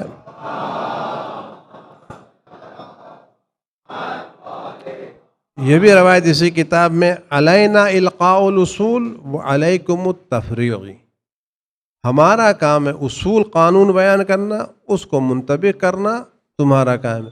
آج ہندوستان میں قانون بنا ہوا ہے جبکہ مختصر سا قانون ہے، احکام الہی نہیں ہے، تو وہاں بھی جب گورنمنٹ کرتی تو کس کے پاس جاتی؟ سالیسیٹر کی رائے لیتی ہے۔ یہ ہے کہ فرق بیان کرنا یا اس کی تطبیق کرنا یہ معصوم کا حکم ہے، جسے ہم مرجعیت اور اجتہاد کہتے ہیں۔ آج ہندوستان میں جو آپ کیا کہتے ہیں سالیسیٹر جنرل ہیں، یہ ہندوستان کے جو بہت بڑے آپ کیا کہتے ہیں گورنمنٹ کے ایڈوائزر ہیں، جب قانونی مسئلہ پڑتا ہے تو گورنمنٹ خود کچھ کام نہیں کرتی، وہ اپنے لیگل ایڈوائزر پر رجوع کرتی ہے، اور لیگل ایڈوائزر یہ واقع کہتا ہے کہ اس دستور ہندوستان کی روشنی میں اس مسئلے کا حل یہ ہے، عوام الناس فیصلہ نہیں کرتے۔ تو صحیح فرمایا آپ نے۔ تو جب ہم یہاں کام کرتے ہیں کہ ہمارا بھی کام یہ ہے کہ جو لوگ ماہرین اصول ہیں وہ اصول کو منطبق کریں، ہمارا کام کہاں کرنا۔ صحیح فرمایا آپ نے آقا۔ ایک سوال مولانا ذکی صاحب قبلہ آپ سے کرنا چاہوں گا، کہیں نہ کہیں یہ اعتراض بھی مرجعیت اور مجتہد پر ہوتا ہے، مقلد پر ہوتا ہے کہ یہ سب خمس جمع کرنے کے طریقے ہیں، مولوی یعنی خمس بھرتے جاؤ، جمع کرتے جاؤ، اور بس عوام کو بیوقوف بنایا جا رہا ہے۔ ظاہر سی بات ہے کہ چونکہ مال کا مسئلہ ہے اور لوگوں کو یہ محسوس ہوتا ہے کہ ہماری جیب سے رقم جا رہی ہے، روزہ چلا جائے اس کی پرواہ نہیں، مال نہ جانے پر۔ جی، تو اس لیے شاید ایسا محسوس ہوتا ہے، ورنہ حقیقت یہ ہے کہ یہ ہمارے مراجع کرام یا وکلائے مراجع کہ جن کو ان مراجع کرام نے اجازت دی ہے کہ خمس کو جمع کریں، وہ اس کام کو انجام دے رہے ہیں کہ جس کام کو خود حضرت نے اختیار کیا یا خود جو حضرت کی ذمہ داری ہے۔ امام کو حق امام دیا جاتا ہے، یہ کہاں صرف کرتے ہیں؟ ہر اس جگہ کے اوپر کہ جہاں امام کی رضایت ہے، یعنی اس کے معنی یہ ہے کہ یہ وہ کام کر رہے ہیں کہ جس کو خود امام کو انجام دینا ہے، یہ نائب امام یا ان کی طرف سے اجازت مل جانے پر یہ وکلا انجام دے یعنی رہے یہ ہیں۔ پلٹ کے تو ہمارے اوپر خرچ ہوتا ہے نا، یقیناً، مدرسوں یقیناً، کے نام پر یا مساجد کے نام مساجد، پر امام یا بارگاہوں میں، یتیم خانوں میں، آرفنیج میں، بہت ساری جگہوں کے اوپر جن سے خود ہمارا تعلق ہے یا جن کا فائدہ خود ہمیں حاصل ہو رہا ہے، یہ ساری رقم انہی جگہوں پہ خرچ ہوتی ہے، لیکن چونکہ ہماری جیب سے جا رہی ہے لہٰذا شاید ہمیں تکلیف محسوس ہوتی ہے۔ ایک سوال اور رہ گیا ہے، اور یہ رہ نہ جانا چاہیے ورنہ وقت بھی میرے پاس بہت کم رہ گیا ہے۔ سوال یہ ہے کہ کافی، آپ تمام حضرات مجھ سے بہتر واقف ہیں کہ کافی سننے میں یہ آتا ہے کہ ہماری جو یکجہتی ہے، جو ہماری قوم کا اتحاد ہے، اس کا ایک بڑا سبب ہمارا اجتہاد، ہماری مرجعیت، ہماری تقلید ہے، اور اسلام دشمن قوتیں اس سلسلے میں ہمارے اس اتحاد کو، مرجعیت کو توڑنا چاہتی ہیں۔ تو اسے ہم کس طرح سے بچائیں تاکہ ہم متحد رہ سکیں اور دشمن کی پالیسی کامیاب نہ ہونے پائے، وہ ہمیں پراگندہ نہ کر دے، وہ ہمیں منتشر نہ کر دے؟ لیکن بسم اللہ۔ بہرحال یہ حقیقت ہے، اور اسلام دشمن طاقتیں یعنی آج بھی یزید موجود ہے، آج بھی یزیدیت ہے، اور یہ اسلام دشمن طاقتیں کہ جو اسلام کی دشمن ہے بعنوان نظام و سسٹم، اسلامی نظام، اسلامی سسٹم ان کو برداشت نہیں ہے۔ ہم آپ کو گفتگو کے آغاز میں ایک واقعہ یاد دلائیں آیت اللہ شیرازی کا، کہ کمپنیاں گئیں تمباکو کی کمپنی کی شکل میں، بہت مشہور واقعہ آپ لوگوں نے سنا ہوگا، ہم صرف اشارہ کریں گے۔ تو اس وقت آیت اللہ شیرازی موجود تھے، اور آیت اللہ شیرازی نے فتویٰ دیا، حکم دیا کہ آج سے ہمارے ملک میں تمباکو کا استعمال ممنوع، منع۔ تو یہاں پہ ایک جملہ ہم کہیں گے کہ الحمدللہ آج کی پبلک وہاں پہ نہیں تھی، ورنہ کہتی ہے کہ کوئی حدیث، کوئی دلیل، کوئی نئی آیت نازل میں بتائیے۔ آج ہوتا ہے نا، آج مراجع سے کہا جاتا ہے کہ آپ نے فتویٰ کہاں سے دے دیا، کوئی حدیث بتائیے، کوئی دلیل بتائیے۔ بات یہ ہے کہ اگر وہ بتا بھی دیں تو ہم اس دلیل کو سمجھ نہیں پائیں گے۔ سمجھ اتفاق سے بھی یہیں کسی عشرے میں ہم سے کسی نے سوال کیا، چونکہ مجلسوں کے بعد سوال جواب کا جوانوں سلسلہ تھا، کہ کیا ہم مرجع سے سوال کر سکتے ہیں؟ اگر ٹھیک ہے، اگر وہ بتا دے گا آپ سمجھیں گے کیسے؟ اگر صلاحیت ہوتی تو آپ خود نہیں مجتہد ہوتے۔ بہرحال انہوں نے حکم دیا، اور اس حکم کا اتنا اثر ہوا کہ بادشاہ کے محل میں بھی تمباکو استعمال نہیں ہوئی، اور کمپنی بیکار ہو کے لوٹ آئی۔ ان کو کیا بچا یہ نہیں معلوم، لیکن ہمیں معلوم اس لیے کہ ہمارا ملک لٹ چکا ہے۔ یہاں بھی اندازہ ہوتا ہے کہ ایک مرجع کا کیا پاور ہے۔ اس جگہ سے دشمن نے اندازہ، کیونکہ وہاں پہ جیسا کہ کہا جاتا ہے کہ آیت اللہ شیرازی کو جہاں اس کی خوشی تھی وہیں اس کا افسوس تھا کہ آج دشمن کو ہماری طاقت کا احساس ہو گیا۔ کسی مجلے میں ہم نے سلمان رشدی ملعون کا ایک انٹرویو پڑھا تھا، جس میں اس نے وہاں کے لیڈرز کی ایک بات بیان کی تھی، کہ جس وقت وہ بہت تفصیلی چیز ہے، یہاں پہ موقع بھی نہیں ہے، آپ کہہ بھی چکے ہیں وقت کم ہے، کہ جب یہ طے ہوا کیا کرنا ہے، کیسے کرنا ہے، اور پھر اس کے بعد امام خمینی کے اس حکم کو، اس کی کچھ اتنا یعنی اس کی بنیاد پہ کچھ ہم کو ایکشن لینا ہے کہ نہیں لینا ہے، اختلاف تھا۔ تو اس میں سے کسی نے کہا کہ نہیں، یہ مت دیکھو کہ کون ہے، کیا ہے، کہاں کا، یہ دیکھو کہ شیعوں کا مرجع ہے۔ ہم نے آیت اللہ شیرازی سے اس مرجع کے پاور کو دیکھا، مستقل توڑنا چاہا، لیکن ایران کے انقلاب نے بتا دیا کہ یہ پاور کم نہیں ہوا۔ ایران کے انقلاب، کیونکہ وہ بھی ایک مرجع کا ہی کام ہے، مرجع کی تحریک ہے، اس نے بتا دیا کہ پاور کم نہیں ہوا ہے۔ معنی یہ ہے آغا کہ آپ یہ کہنا چاہ رہے ہیں کہ اگر ہمیں اپنا اتحاد، ہمیں اپنی ملیت، ہمیں اپنی جامعیت باقی رکھنا ہے تو مرجعیت سے وابستہ رہنا ہے، وابستہ رہنا ہے، ایسے کہ ہم اور اصل بنیادی جو اسلامی فکر ہے اس کو لے کے چلنا ہے۔ آج ہمارے اوپر کلچرل، فکری اس طرح کے حملے ہو رہے ہیں کہ جس کی بنیاد پہ ہم مرجع کے بالکل مقابلے صحیح۔ میں اس سے پہلے کہ میں حاضرین سے یہ گزارش کروں کہ اگر وہ کوئی سوال کرنا چاہیں علماء حضرات سے تو وہ سوال کر سکتے ہیں۔ آخری سوال آغا آپ سے کروں گا، اس لیے کہ بات آپ ہی سے شروع کی تھی تو میں چاہتا ہوں کہ بات آپ ہی پر ختم بھی ہو، کہ مرجعیت اور ولایت فقیہ، ان دونوں میں فرق کیا ہے؟ کئی مرتبہ ایسا دیکھنے میں آتا ہے کہ بعض لوگ ولایت فقیہ کا نام لے کر دوسرے مراجع کے سلسلے میں بدزبانی کرتے ہیں، یا انہیں دوسرے درجے کا شہری جیسے ہمارے ہاں کہا جاتا ہے سمجھنے لگتے ہیں، یا اس سے بھی بدترین باتیں ہیں جو کبھی کبھی سامنے آتی ہیں۔ ذرا آپ اس کے سلسلے میں تھوڑی وضاحت کر دیں تاکہ ہمارے حاضرین بھی اور ناظرین بھی اس بات سے کی طرف متوجہ ہو جائیں۔ مقطع میں آ گئی سخن گسترانہ بات، مقطع ہی میں آتی ہے۔ دیکھیے، ولایت فقیہ کا سب سے بڑا تصور ایران میں ہے، اور وہیں سے تصور آیا، گرچہ نیا تصور نہیں ہے، تصور بہت پرانا ہے۔ اور ولایت فقیہ یعنی پاور آف مجتہد، ولایت یعنی پاور، فقیہ یعنی مجتہد، کیونکہ ایک ہیڈ آف اسٹیٹ ہونا چاہیے، لہذا ایک پاور کسی ایک آدمی کے ہاتھ میں ہونا چاہیے، 10 آدمی کے ہاتھ میں نہیں ہونا چاہیے۔ یہ پوری بحث ہے کہ ولایت فقیہ کے بنیاد کیا ہے، یہ الگ مسئلہ ہے۔ پھر میں صرف ایک بات کہنا چاہتا ہوں، آیا ایران میں یہ دونوں تصورات ہیں یا نہیں؟ ولایت فقیہ ہے، مرجعیت بھی ہے۔ ولایت فقیہ رہبر انقلاب کو حاصل ہے، مراجع کی ایک لمبی فہرست ہے۔ یہ دیکھا جاتا ہے کہ ولی فقیہ اللہ کو انہیں طول عمر عنایت فرمائے، وہ خود دوسرے مراجع کا بڑا ہی احترام کرتے ہیں۔ ابھی اسی سال میں، ابھی 1 سال نہیں ہوا کہ وہ قم تشریف لے آئے تھے، تو انہوں نے موجودہ تمام تقریباً مراجع کرام سے ملاقات کی، ان کی بڑی ہی پذیرائی اور بڑی ہی عزت افزائی اور کرتے رہے۔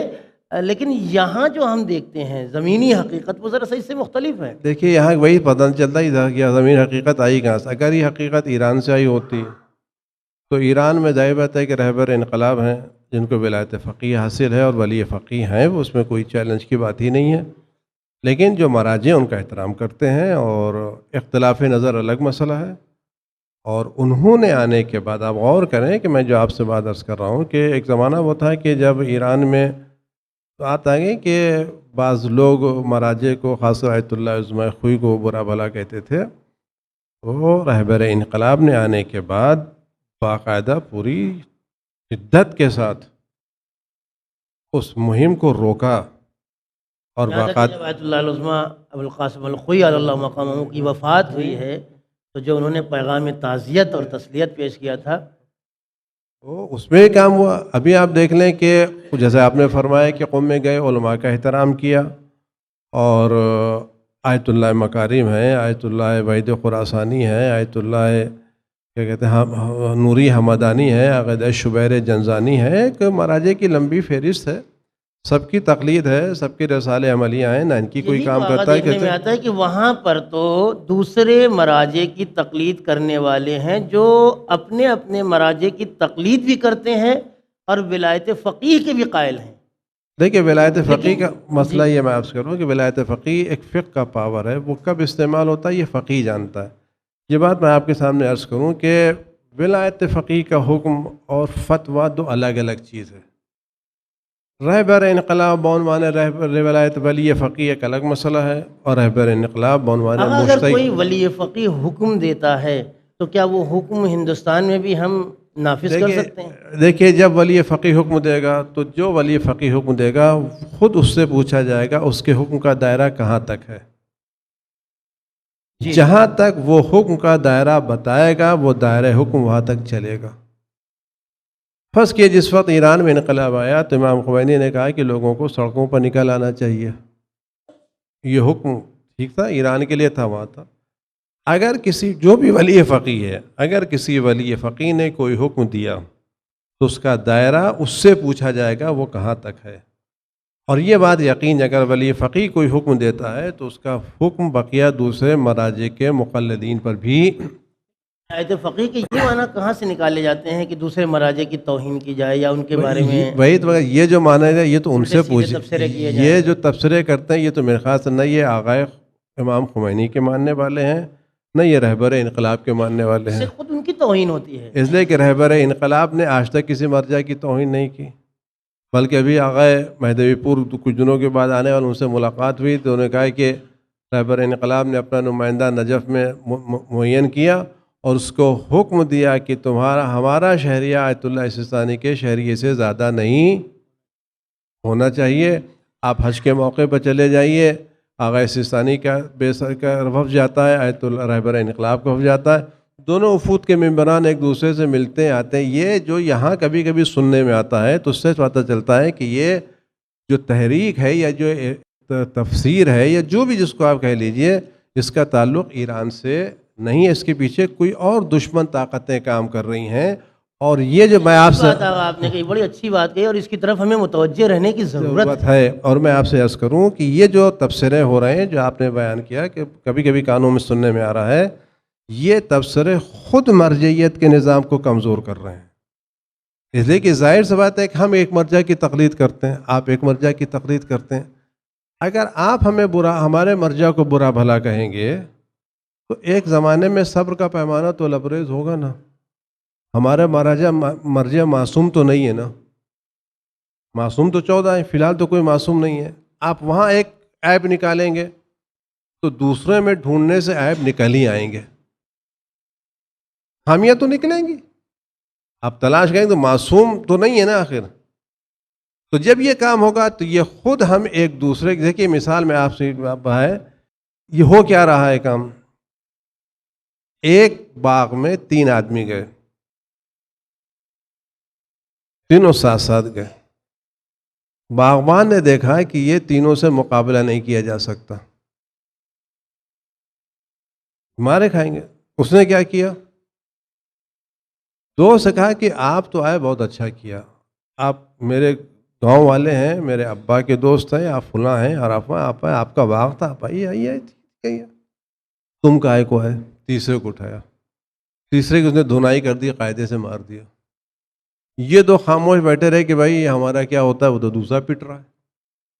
جب اس کو پیٹ چکا، اس نے کہا یہ تو میرے گاؤں والے، میرے شہر والے آئے کھائے، تم کون ہو؟ کہ ہمارا دشمن ہمیں منتشر کر کے، ڈیوائیڈ کر کے، اور پھر ہم پر رول کرنا چاہتا ہے. اور یہ جو تبصرے مراجع پر ہو رہے ہیں، یہ خود مراجع پر تبصرہ کرنا اخباریت کو فروغ دینا ہے. یہ تقلید کے خلاف کام ہو رہا ہے. انشاءاللہ ہماری عوام آغا بیدار ہے، متوجہ ہے، اور ہم اپنی مرجعیت سے اور وہ سلسلہ جس کی ائمہ معصومین علیہ الصلوۃ والسلام نے جس کا حکم دیا ہے، جس کی تائید کی ہے، اس سے ہم منسلک ہیں، وابستہ ہیں اور وابستہ رہیں گے. حاضرین محترم، جیسا کہ پہلے ہی آپ سے کہا گیا تھا کہ گفتگو کے بعد آپ بھی سوال کر سکیں گے ہمارے علماء کرام اور مہمانان گرامی سے. خواتین سے میں گزارش کروں گا کہ اگر کوئی سوال کرنا چاہتی ہیں، پیپر سلپ پر اپنے سوالات لکھ کر دے دیں، ان کے سوالات کے جوابات بھی دیے جائیں گے. اب اس درمیان سے اگر کوئی صاحب اس موضوع سے متعلق سوال کرنا چاہتے ہیں، مائک پہنچایا جائے. سوال اسی موضوع سے متعلق. جی ہاں، السلام علیکم. اگر میں ایک مجتہد کی تقلید کرتا ہوں اور دوسرے مجتہد کی بات مجھے اچھی لگتی ہے، اس کا حکم مجھے اچھا لگتا ہے، تو کیا میں اس کے اوپر فالو کر سکتا ہوں؟ مولانا فیاض باقر صاحب، اگر میں ایک مجتہد کی تقلید کر رہا ہوں اور دوسرے مجتہد کی بات مجھے اچھی لگ رہی ہے، تو کیا میں اس کو فالو کر سکتا ہوں؟ یعنی تقلید نہ ہو گئی، اپنے مزاج کے مطابق عمل کرنا ہوا. کیا فرماتے ہیں آپ؟ اس میں مجتہدین کے مراجع کے جو فتوے ہیں اس کے مطابق ہے. بعض مراجع نے اس کی چھوٹ دی ہے کہ آپ ہماری تقلید کرتے ہوئے دوسرے مجتہدین یا دوسرے مراجع کی بات کو فالو کر سکتے ہیں، لیکن اکثر نے اس کی چھوٹ نہیں دی ہے، سوائے اس حالت کے کہ جہاں پہ خود آپ کا مرجع کوئی حکم نہ دے. کوئی ایسا مسئلہ ہے کہ آپ کے مرجع نے اس پہ کوئی حکم نہیں دیا ہے، وہ خاموش ہے. ایسی صورت میں شرع میں ایک اصطلاح ہے عالم فالعالم. آپ نے تقلید کس کی عالم کی. اب جو اس کے بعد علم میں ہے آپ اس کے حکم کی طرف رجوع کریں. یا جہاں پہ آپ کا مجتہد ڈائریکٹ حکم نہیں دیتا ہے بلکہ احتیاط بتاتا ہے، تو اس احتیاط میں بھی آپ عالم فالعالم کی رعایت سے اس کے بعد والے مرجع کی طرف رجوع کر سکتے ہیں. لیکن ایسے نارملی آپ یہ نہیں کہ وہ حلوائی کی دکان نہیں ہے کہ تھوڑی یہ اور تھوڑی وہ. سوال دوسرا کیا گیا ہے، یہ لکھ کر آیا ہے سوال. مولانا کہہ رہا ہوں محسن صاحب، یہ سوال بظاہر آپ سے متعلق ہے. ہماری انجمن غم حسین میں مقصد حسین کیوں بھلا دیتی ہیں، جیسے جلوسوں میں رہتے ہوئے نماز وغیرہ ترک کر دی جاتی ہے؟ آپ بتائیں، آپ کے انجمن کے نوجوان نماز پڑھ کے جلوس میں آتے ہیں یا جا کے نماز پڑھتے ہیں، دیکھیے یا انجمن کے لوگ بالکل نماز پڑھتے ہی نہیں ہیں؟ نہیں، یہ کہا جائے کہ انجمن کے لوگ بالکل نماز نہیں پڑھتے ہیں، غلط ہے۔ میں خود اس میں ہوں، میری انجمن بھی ہے۔ اگر نماز کا وقت ہو جاتا ہے تو ہم لوگ بہرحال اتنی دیر روک کے نماز پڑھتے ہیں، اور نماز پڑھنے کے بعد آگے پروگرام جو بھی بالکل جلوس صحیح، کا ہو یا بالکل صحیح، مجلس ایسا کا ہی ہو۔ ہے، ہمارے درمیان اسی طرح سے ہوتا رہتا ہے۔ مولانا فیاض باقر صاحب کا نام بھی لکھا ہوا ہے، اگرچہ اس سوال کا جواب دیا جا چکا ہے کہ آج کل یہ بہت دیکھا گیا ہے کہ ایک مرجع کے مقلدین دوسرے مرجع کو غلط بولتے ہیں، اس میں آپ کی کیا رائے ہے؟ مولانا فیاض باقر صاحب نے اپنی رائے پہلے ہی ظاہر کر دی، اور تمام علماء کرام نے، کہ مرجع تقلید کیا کسی ایک مرد مومن یا کسی عام انسان کی توہین کرنے کی یا اس کے بارے میں غلط بیانی کرنے کی اسلام ہرگز اجازت نہیں دیتا۔ مولانا فیاض باقر صاحب نے خود ارشاد فرمایا تھا کہ یہ کام دین اسلام کی نظر میں گناہان کبیرہ میں سے ہے، اور ایسا انسان گناہ گار ہے۔ اور یہ جو سوالات آئے ہیں تقریباً ان کے جوابات دیے جا چکے ہیں۔ اور کوئی صاحب کوئی سوال کرنا چاہتے ہیں؟ مائک وہاں لے جائیے۔ السلام علیکم۔ محرم کے وقت یا محرم میں ہماری سوسائٹی کے کچھ لوگ کہتے ہیں اس طرح کی عزاداری کرو، اس طرح کی عزاداری مت کرو، یا زنجیر اس طرح کرو، یا زنجیر اس طرح مت کرو، یا ممانعت کرتے ہیں، یا مرجع کہتے ہیں منع کرتے ہیں۔ لہٰذا اس طرح کے اختلافات ہمارے معاشرے میں کیوں ہوتے ہیں، جبکہ یہ عزاداری 1400 سال سے پہلے سے ہے، اور یہ اب نئے نئے اختلافات جو آ رہے ہیں کیوں آ رہے ہیں، یہ ہمیں سمجھ میں نہیں آ رہا ہے۔ دیکھیے، آپ کی بات کا چونکہ مائک لگا ہوا ہے آپ تک آواز پہنچ گئی، لہذا سوال دہرانے کی ضرورت نہیں ہے، اور آپ کی اجازت کے ساتھ کہ ان ساری باتوں کا صرف ایک جواب ہے کہ ہم صرف محرم میں مراجع کی طرف نظر کرتے ہیں۔ جس طرح سے سارا اختلاف عید کے چاند میں یا رمضان کے چاند میں ہوتا ہے، ایسا نہیں ہے کہ 10 مہینے چاند نکلتا ہی نہیں ہے۔ اگر اس 10 مہینوں میں بھی ہم چاند کی طرف متوجہ رہیں تو مسئلہ ہمیں نیا نہ لگے۔ جب ہم 10 یا 11 مہینے چاند کی طرف متوجہ ہی نہیں ہوتے تو اس ایک مہینے میں وہ مسئلہ ہمیں نیا لگنے لگتا ہے اور اختلافات ظاہر ہونے لگتے ہیں۔ ہمارے تمام مراجع کے فتاویٰ ان کی کتابوں میں، ان کی توضیحوں میں موجود ہیں۔ نہ اس کا تعلق رمضان سے ہے، نہ اس کا تعلق محرم سے ہے، نہ سفر سے ہے۔ صرف ضرورت اس بات کی ہے کہ ہم اپنے مراجع کے احکام کی طرف متوجہ ہوں۔ جو انہوں نے فرمایا ہے وہ 12 مہینہ کے لیے فرمایا ہے، وہ 1 دن یا 2 دن کے لیے نہیں فرمایا ہے۔ کسی طرح کا کوئی اختلاف وقتی نہیں ہوتا ہے کہ وہ محرم میں ابھر کر سامنے آ جائے اور بعد میں ختم ہو جائے۔ ضرورت ہے کہ ہم اپنے مجتہدین کی رائے کو جانیں اور بھرپور طریقے سے اس پر ہر زمانے میں اور ہر مسئلے میں عمل کریں۔ ابھی سوال کیا گیا تھا کہ یہ چیز ہم کو نہیں اچھی لگتی۔ سوال یہ ہے کہ اصل پسند یا ناپسندیدگی ہماری ہے یا اللہ و رسول و امام کی ہے؟ اگر اللہ و رسول و امام کی پسند اور ناپسندیدگی ہے تو جو ہمارے مراجع کہہ رہے ہیں اس پر ہمیں عمل کرنا ہے، ہمیں اچھا لگے یا ہمیں برا لگے۔ اس لیے کہ وہ جو بھی رائے دیتے ہیں، جو حکم دیتے ہیں، جو فتویٰ دیتے ہیں، وہ قرآن و حدیث سے ہی نکال کے دیتے ہیں۔ لہٰذا یہاں یہ بالکل نہیں کہنا چاہیے کہ محرم میں یہ مسئلہ نکل آتا ہے۔ مسائل ہمیشہ کے لیے موجود ہیں، ہمیں ان کی طرف رجوع کرنا چاہیے۔ ہم جتنا زیادہ رجوع کریں گے اختلافات اتنے ہی کم ہوں گے۔ صاحب جس مجتہد کے مقلد ہیں وہ اپنے مجتہد کی رائے کے مطابق محرم سے لے کر ذی الحج تک عمل کریں۔ محرم سے لے کے ذی الحج تک، محرم تو پہلا مہینہ ہے، ذی الحج 12واں مہینہ ہے۔ جس کی بھی آپ تقلید کر رہے ہیں، ہم میں سے ہر ایک کا فرض ہے کہ طہارت سے لے کر حدود و دیات و قصاص تک سارے مسائل زندگی پر اپنے مجتہد کی رائے پر ہم عمل کریں۔ اور کوئی سوال کرنا ہے؟ السلام علیکم۔ چند سوالات ہیں۔ پہلا تو یہ کہ اگر ہم کسی مرجع کی تقلید کر رہے ہیں تو ہم مرجع کی تقلید کریں یا ولی فقیہ کی تقلید کریں؟ اگر ولی فقیہ ایک حکم جاری کر رہا ہے اور اس کا دائرہ بھی وہ بتا رہا ہے کہ پوری دنیا کے لیے اگر یہ مسئلہ ہے تو پھر ہم اپنے مرجع کی تقلید کریں یا ولی فقیہ کی تقلید کریں؟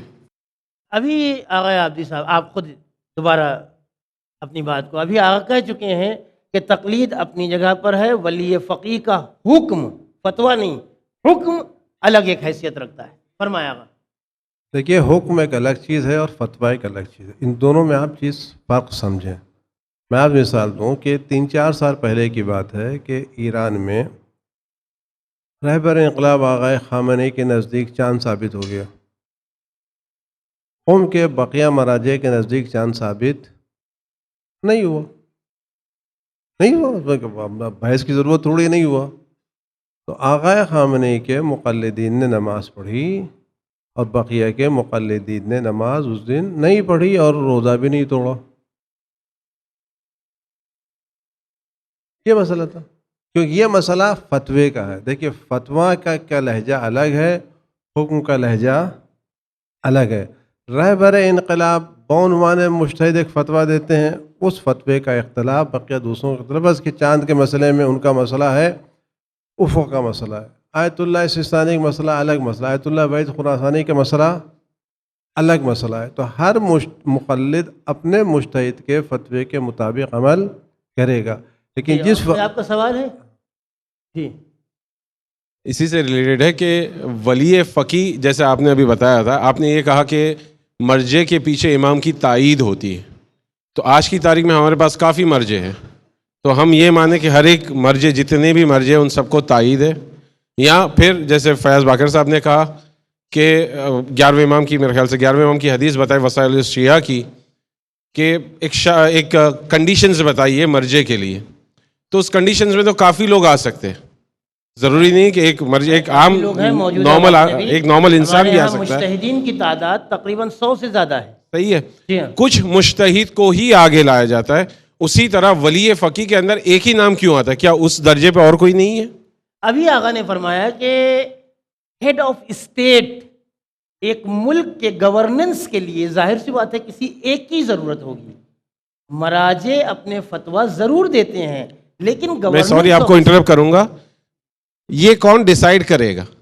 جیسے مرجع کے لیول نہیں، مرجع کے اندر بھی عالم ہوتے ہیں، اگر عالم ہے ولی فقیہ بھی مرجع ہوتا ہے، بغیر مرجع ہوئے وہ ولی فقیہ نہیں ہو لیکن یہ ڈیسائیڈ کون کر رہا ہے اس وقت؟ کون ڈیسائیڈ کرے گا؟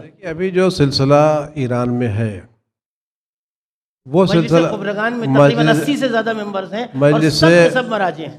مجلس ایران میں ایک مجلس ہے، مجلس خبرگان، جس میں مجتہدین ہیں، وہ مجتہدین یہ طے کرتے ہیں کہ اس کو ولی فقیہ ہونا چاہیے، یہ عوام کا کام نہیں ہے، اور یہ کام کرتے ہیں۔ اور میں آپ سے عرض کر رہا ہوں، دیکھیے یہ دو مسئلے کو آپ ملائیں گے تو کام خراب ہوگا۔ ولی فقیہ کا حکم الگ ہے، اور ولی فقیہ بعنوان مجتہد فتویٰ الگ ہے۔ فتویٰ جس وقت دے گا اس کے مقلد اس کے فتوے پر عمل کریں گے، دوسرے کے مقلدین دوسرے فتوے پر۔ جس وقت وہ حکم دے گا تو جہاں تک اس کے حکم کا دائرہ جائے گا وہاں پر بقیہ تمام مراجع کے مقلدین کو بھی اس کے حکم کو فالو کرنا پڑے گا، مگر ایک صورتحال یہ ہے کہ کسی آدمی کو یہ پتہ ہو کہ یہ جو حکم دیا گیا اس کا بیس غلط ہے، وہ ایک الگ مسئلہ ہے، سب نے یہ کہا ہے، لیکن جہاں تک اس کا دائرہ جائے گا تو یہ دیکھیے ہندوستان میں مسئلہ نہیں، یہ تو اگر ہوگا پس کہ اگر آج ہندوستان میں کوئی مسئلہ آ جائے اور کسی ولی فقیہ کا حکم آ جائے، پس کہ آیت اللہ سستانی بعنوان ولی فقیہ یا رہبر انقلاب بعنوان ولی فقیہ کوئی حکم دے کہ ہمیں ہندوستان میں یہ کام کرنا ہے تو کرنا ہے، اس میں پھر چونچرا کی گنجائش ضروری ہے۔ بالکل صحیح۔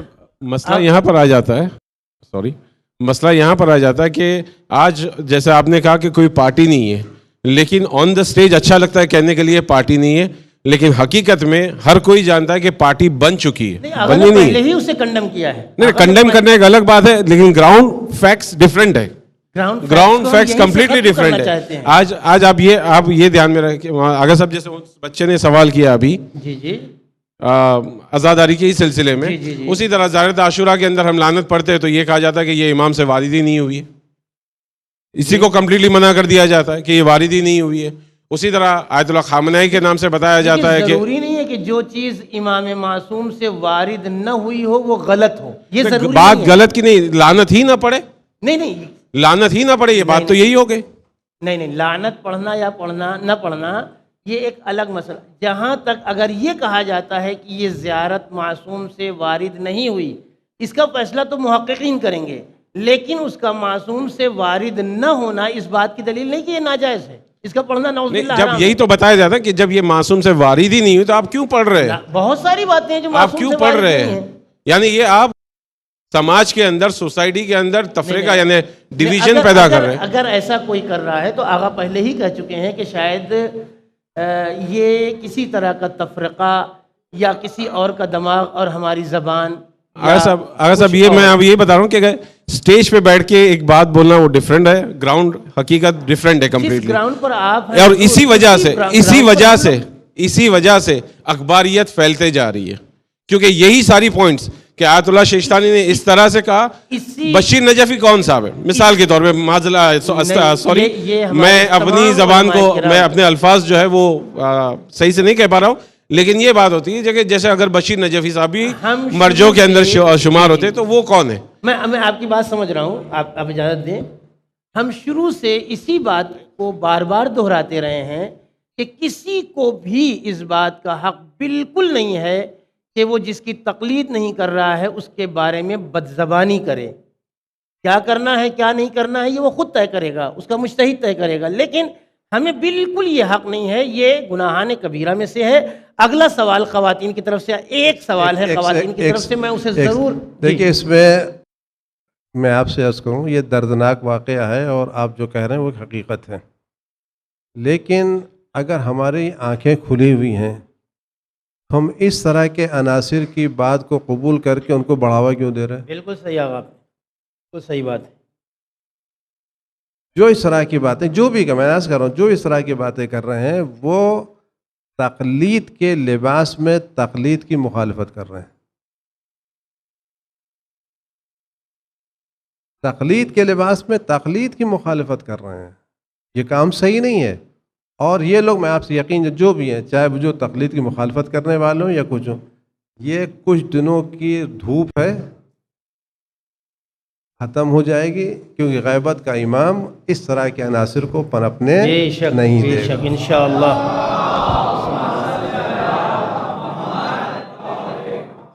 خواتین کی طرف سے ایک سوال آیا ہے کہ علماء are killing our talent and not letting us to act on opportunities which is available in the world. اور اس کی مثال کے طور پر پردے کا ذکر کیا گیا ہے کہ پردے کے ذریعے سے علماء ہماری جو صلاحیتیں ہیں انہیں کچل دینا چاہتے ہیں. مولانا فیاض صاحب.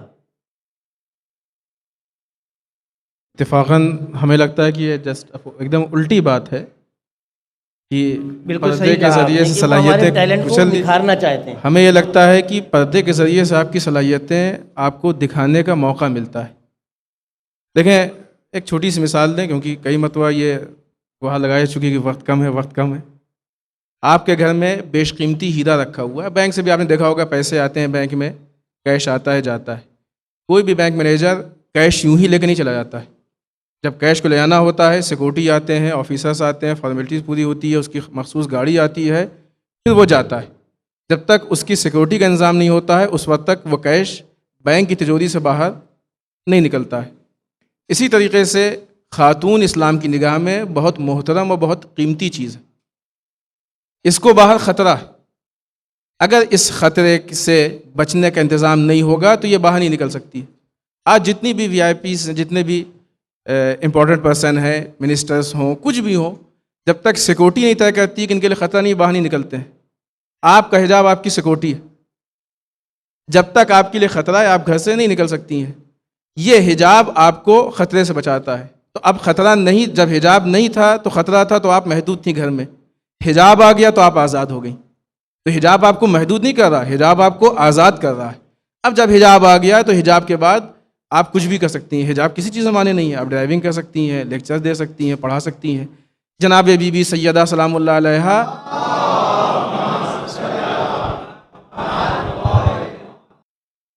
اپنے مکمل حجاب میں اپنے وقت کے سپریم کورٹ، آج کی زبان میں اگر کہا جائے، کیونکہ اس وقت اگر آپ کہیے کہ بادشاہ کے سامنے حکومت، تو وہ لفظ تھوڑا سنتی ہے، وہ اتنا اثر ہمارے ذہن میں نہیں پڑتا.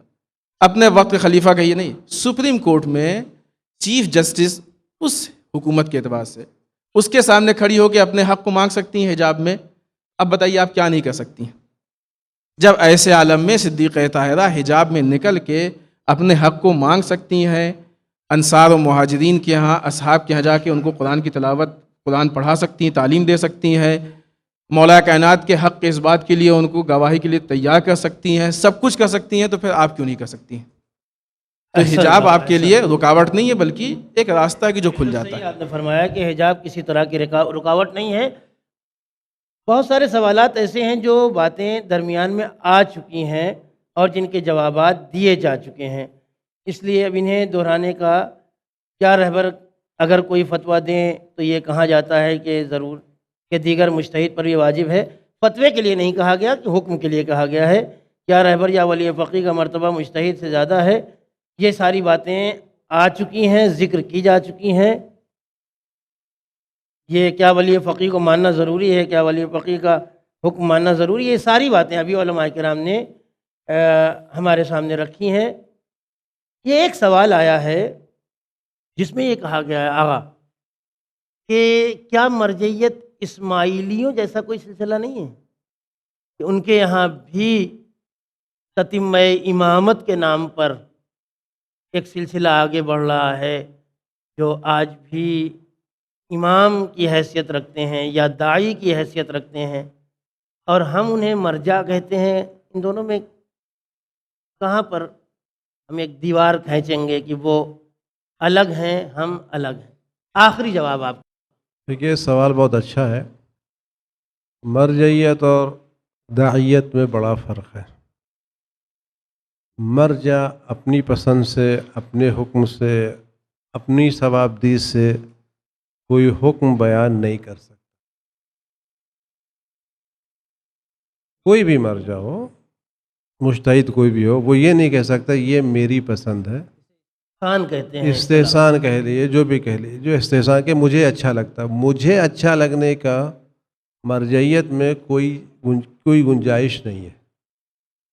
جو بھی مجتہد کا فتویٰ ہے، کیونکہ ہم لوگ دیکھیے علم کی دنیا سے واقف نہیں ہیں، لہذا ہمیں بہت سی چیزوں کا علم نہیں ہے۔ ہم صرف ایک توضیح المسائل دیکھتے ہیں جو 500 صفحے پر مشتمل ہوتی ہے۔ نہیں، یہ توضیح مسائل جو 500 صفحے پر مشتمل ہوتی ہے، اس کے پیچھے جو تحقیق ہوتی ہے وہ بھی مایت اللہ عظمۂ خوئی کی تحقیقی کتاب لے کر کے آئے ہیں، 50 جلدوں پر ہے۔ یعنی ہر فتوے کے نیچے معصومین علیہ السلام کی روایتیں موجود ہیں، جبکہ داعی کے یہاں یا اس طرح کی چیزوں کے یہاں ایسا کوئی انتظام نہیں ہے۔ اور اسی بنا پر ہمارے کیا ایک مسئلہ یہ ہے کہ مرجع ہے، رہے گا، لیکن اگر خدا نہ خواستہ ثم خدا نہ خواستہ بقول لکھنؤ والوں کے ساتھ قرآن درمیان اگر کوئی گناہ کر دے، معصیت کر دے، تو وہ مرجعیت سے ہٹ جائے گا، کیونکہ مرجع کا عادل ہونا شرط ہے، جبکہ ان لوگوں کے یہاں اس طرح کی کوئی چیز نہیں ہے۔ بالکل صحیح کہا آپ نے۔ یہ ایک سوال تو نہیں کہا جا سکتا، ایک فرمائش ہے۔ اتنی مسجدیں بنائی جاتی ہیں تو پھر کیوں ایسی کوئی اسکول تیار نہیں کی جاتی جہاں حجاب الاؤڈ ہو؟ خود بمبئی میں بہت ساری اسکول ایسی ہیں جہاں پر حجاب الاؤڈ ہے۔ ضرورت اس بات کی کہ پیرنٹس جا کے وہاں کے مینجمنٹ سے ملاقات کریں اور انہیں چیلنج کریں، ڈر کے نہیں، پورے حوصلے کے ساتھ آپ جائیں۔ آپ کو ہمیں اس درمیان میں ملک میں رہنا ہے، ملک کے قوانین ہیں، ہر ملک کے باشندے کو اپنے مذہب پر عمل کرنے کی ہمارے ملک میں اجازت ہے۔ آپ جائیں۔ ہندوستان کی کیا بات ہے، فرانس اور جرمنی میں دیندار گھرانوں کے بچوں نے اسکولوں کے مینجمنٹ سے پرمیشن لی ہے اور وہاں پڑھ رہے ہیں، ایسی کچھ بھی بات نہیں ہے۔ کیا مجتہد کو یہ پتہ ہے کہ بامبے میں ایسی اسکول نہیں، تو کچھ کیا کیوں نہیں جاتا؟ کیونکہ دیگر اسکولوں میں بھیجنا حرام ہے۔ یقیناً جان بوجھ کر بے پردگی کرنا یا کروانا یہ جائز نہیں ہے۔ اس کا جواب پہلے ہی ہو چکا ہے کہ اس طرح کی اسکولیں موجود ہیں، یا جس اسکول میں بھی آپ اپنے بچوں کو بھیجتے ہیں وہاں جا کر سہولت سے اگر آپ مینجمنٹ سے بات کریں تو پرمیشن بھی ملتی ہے، ایسا نہیں ہے کہ پرمیشن نہیں ملتی۔ بیان کی آیت اللہ علامہ سیستانی مدہ ذل علیہ بار بار یہ پیغام دیا ہے کہ میں ہندوستان میں شیعوں کو اعلیٰ تعلیمی معیار پر دیکھنا چاہتا ہوں، اور آپ وہاں کیوں اعلیٰ تعلیمی معیار کے اسکول قائم نہیں کرتے؟ ان کی خواہش ہے، وہ آپ کی مدد کرنا چاہتے ہیں، آپ کی کمک کرنا چاہتے ہیں، جو ان کے پاس اجازت وغیرہ دے کر کے. اب ہم وہ خالی وہاں سے فرمائش کر سکتے ہیں، آپ نہ بنائیے تو آپ کی ذمہ داری نا. بہت سارے جگہوں پر میں خود جانتا ہوں ایسے اسکول ہیں کہ جہاں پر اس بات کی پابندی ہے کہ بچیاں بغیر حجاب کے اسکول میں، یعنی ان کے ڈریس کوڈ میں حجاب شامل ہے. خود ہندوستان میں بہت ساری جگہوں پر ہے. ہماری اللہ سے یہ دعا ہے کہ ہر شہر میں کئی اسکولیں ایسی ہوں کہ جہاں پر ہمارے بچے مذہبی قوانین کی پابندی بھی کر سکیں اور اچھی سے اچھی تعلیم بھی حاصل کر سکیں. وقت یہاں پر جی بسم اللہ، آپ کا سوال شاید آخری سوال ہوگا. السلام علیکم. ایک بچہ جس دن بالغ ہوتا ہے تو وہ کس طرح اپنے عالم کو معین کرے گا، اور اگر ایک ٹائم اس نے معین کر لیا اور بعد میں اس کو معلوم ہوا کہ نہیں میں نے کیا ہے وہ شاید کم علم والا ہے، اس سے بہتر وہ ہے، تو اس کے کیا شرائط ہے، کس طرح وہ چینج کر سکتا ہے؟ یہ ہماری ایک بڑی بدنصیبی ہے کہ ہم اپنے بچوں کا برتھ ڈے تو مناتے ہیں مگر برتھ ڈے کے معنی ان کو نہیں سمجھاتے ہیں کہ آج آپ کا 15واں برتھ ڈے ہے، اس کے معنی یہ ہے کہ آج سے نماز آپ کے اوپر واجب ہو گئی، تقلید کرنا آپ کے اوپر ضروری ہو گیا ہے. ہمیں یہ بتانا چاہیے. اور پھر جو پیرنٹس اپنے بچوں کو یہ بتائیں گے، ظاہر سی بات ہے کہ وہ یہ بھی ساتھ میں بتائیں گے کہ موجودہ علماء کرام کس مرجع تقلید کی عالمیت کے بارے میں بتلاتے ہیں. جس کی عالمیت کے بارے میں زیادہ علماء کرام بتائیں اس کی تقلید کی جائے گی، ورنہ اگر کبھی تقلید بدلنے کی نوبت آ جائے تو مولانا عابدی صاحب قبلہ اس کے بارے میں بیان کر چکے ہیں کہ جب تک شرائط مرجعیت ختم نہ ہو جائیں تب تک، یا وہ دوسری باتیں جو آپ ذکر کر چکے ہیں اگر وہ چیزیں پائی جائیں، نعوذ باللہ نعوذ باللہ نعوذ باللہ، تو تقلید ختم بھی ہو سکتی ہے، تقلید بدلی بھی جا سکتی ہے، ایسا کوئی مسئلہ نہیں ہے. ناظرین کرام، ہمارا راستہ آزادی یا تقلید، آج کا ہمارا یہ پروگرام، یہ مباحثہ، یہ مکالمہ، یہ ٹاک شو آپ کو کیسا لگا ہمیں ضرور بتلائیے گا. ون ٹی وی کا telephone number, email I D آپ کی اسکرین پر موجود ہے. اب دیجیے ہمیں اجازت. مہمانان کے شکریہ کے ساتھ، حاضرین کے شکریہ کے ساتھ ہم آپ سے لیتے ہیں اجازت. انشاءاللہ اگر آپ کی طرف سے ہمیں فیڈ بیک ملتے رہے تو آئندہ بھی اس طرح کے مختلف موضوعات پر پروگرام ہوتے رہیں گے. وآخر دعوانا ان الحمد للہ رب العالمین وصلی اللہم علی سیدنا و نبینا محمد وعلی آلہ الطیبین الطاہرین.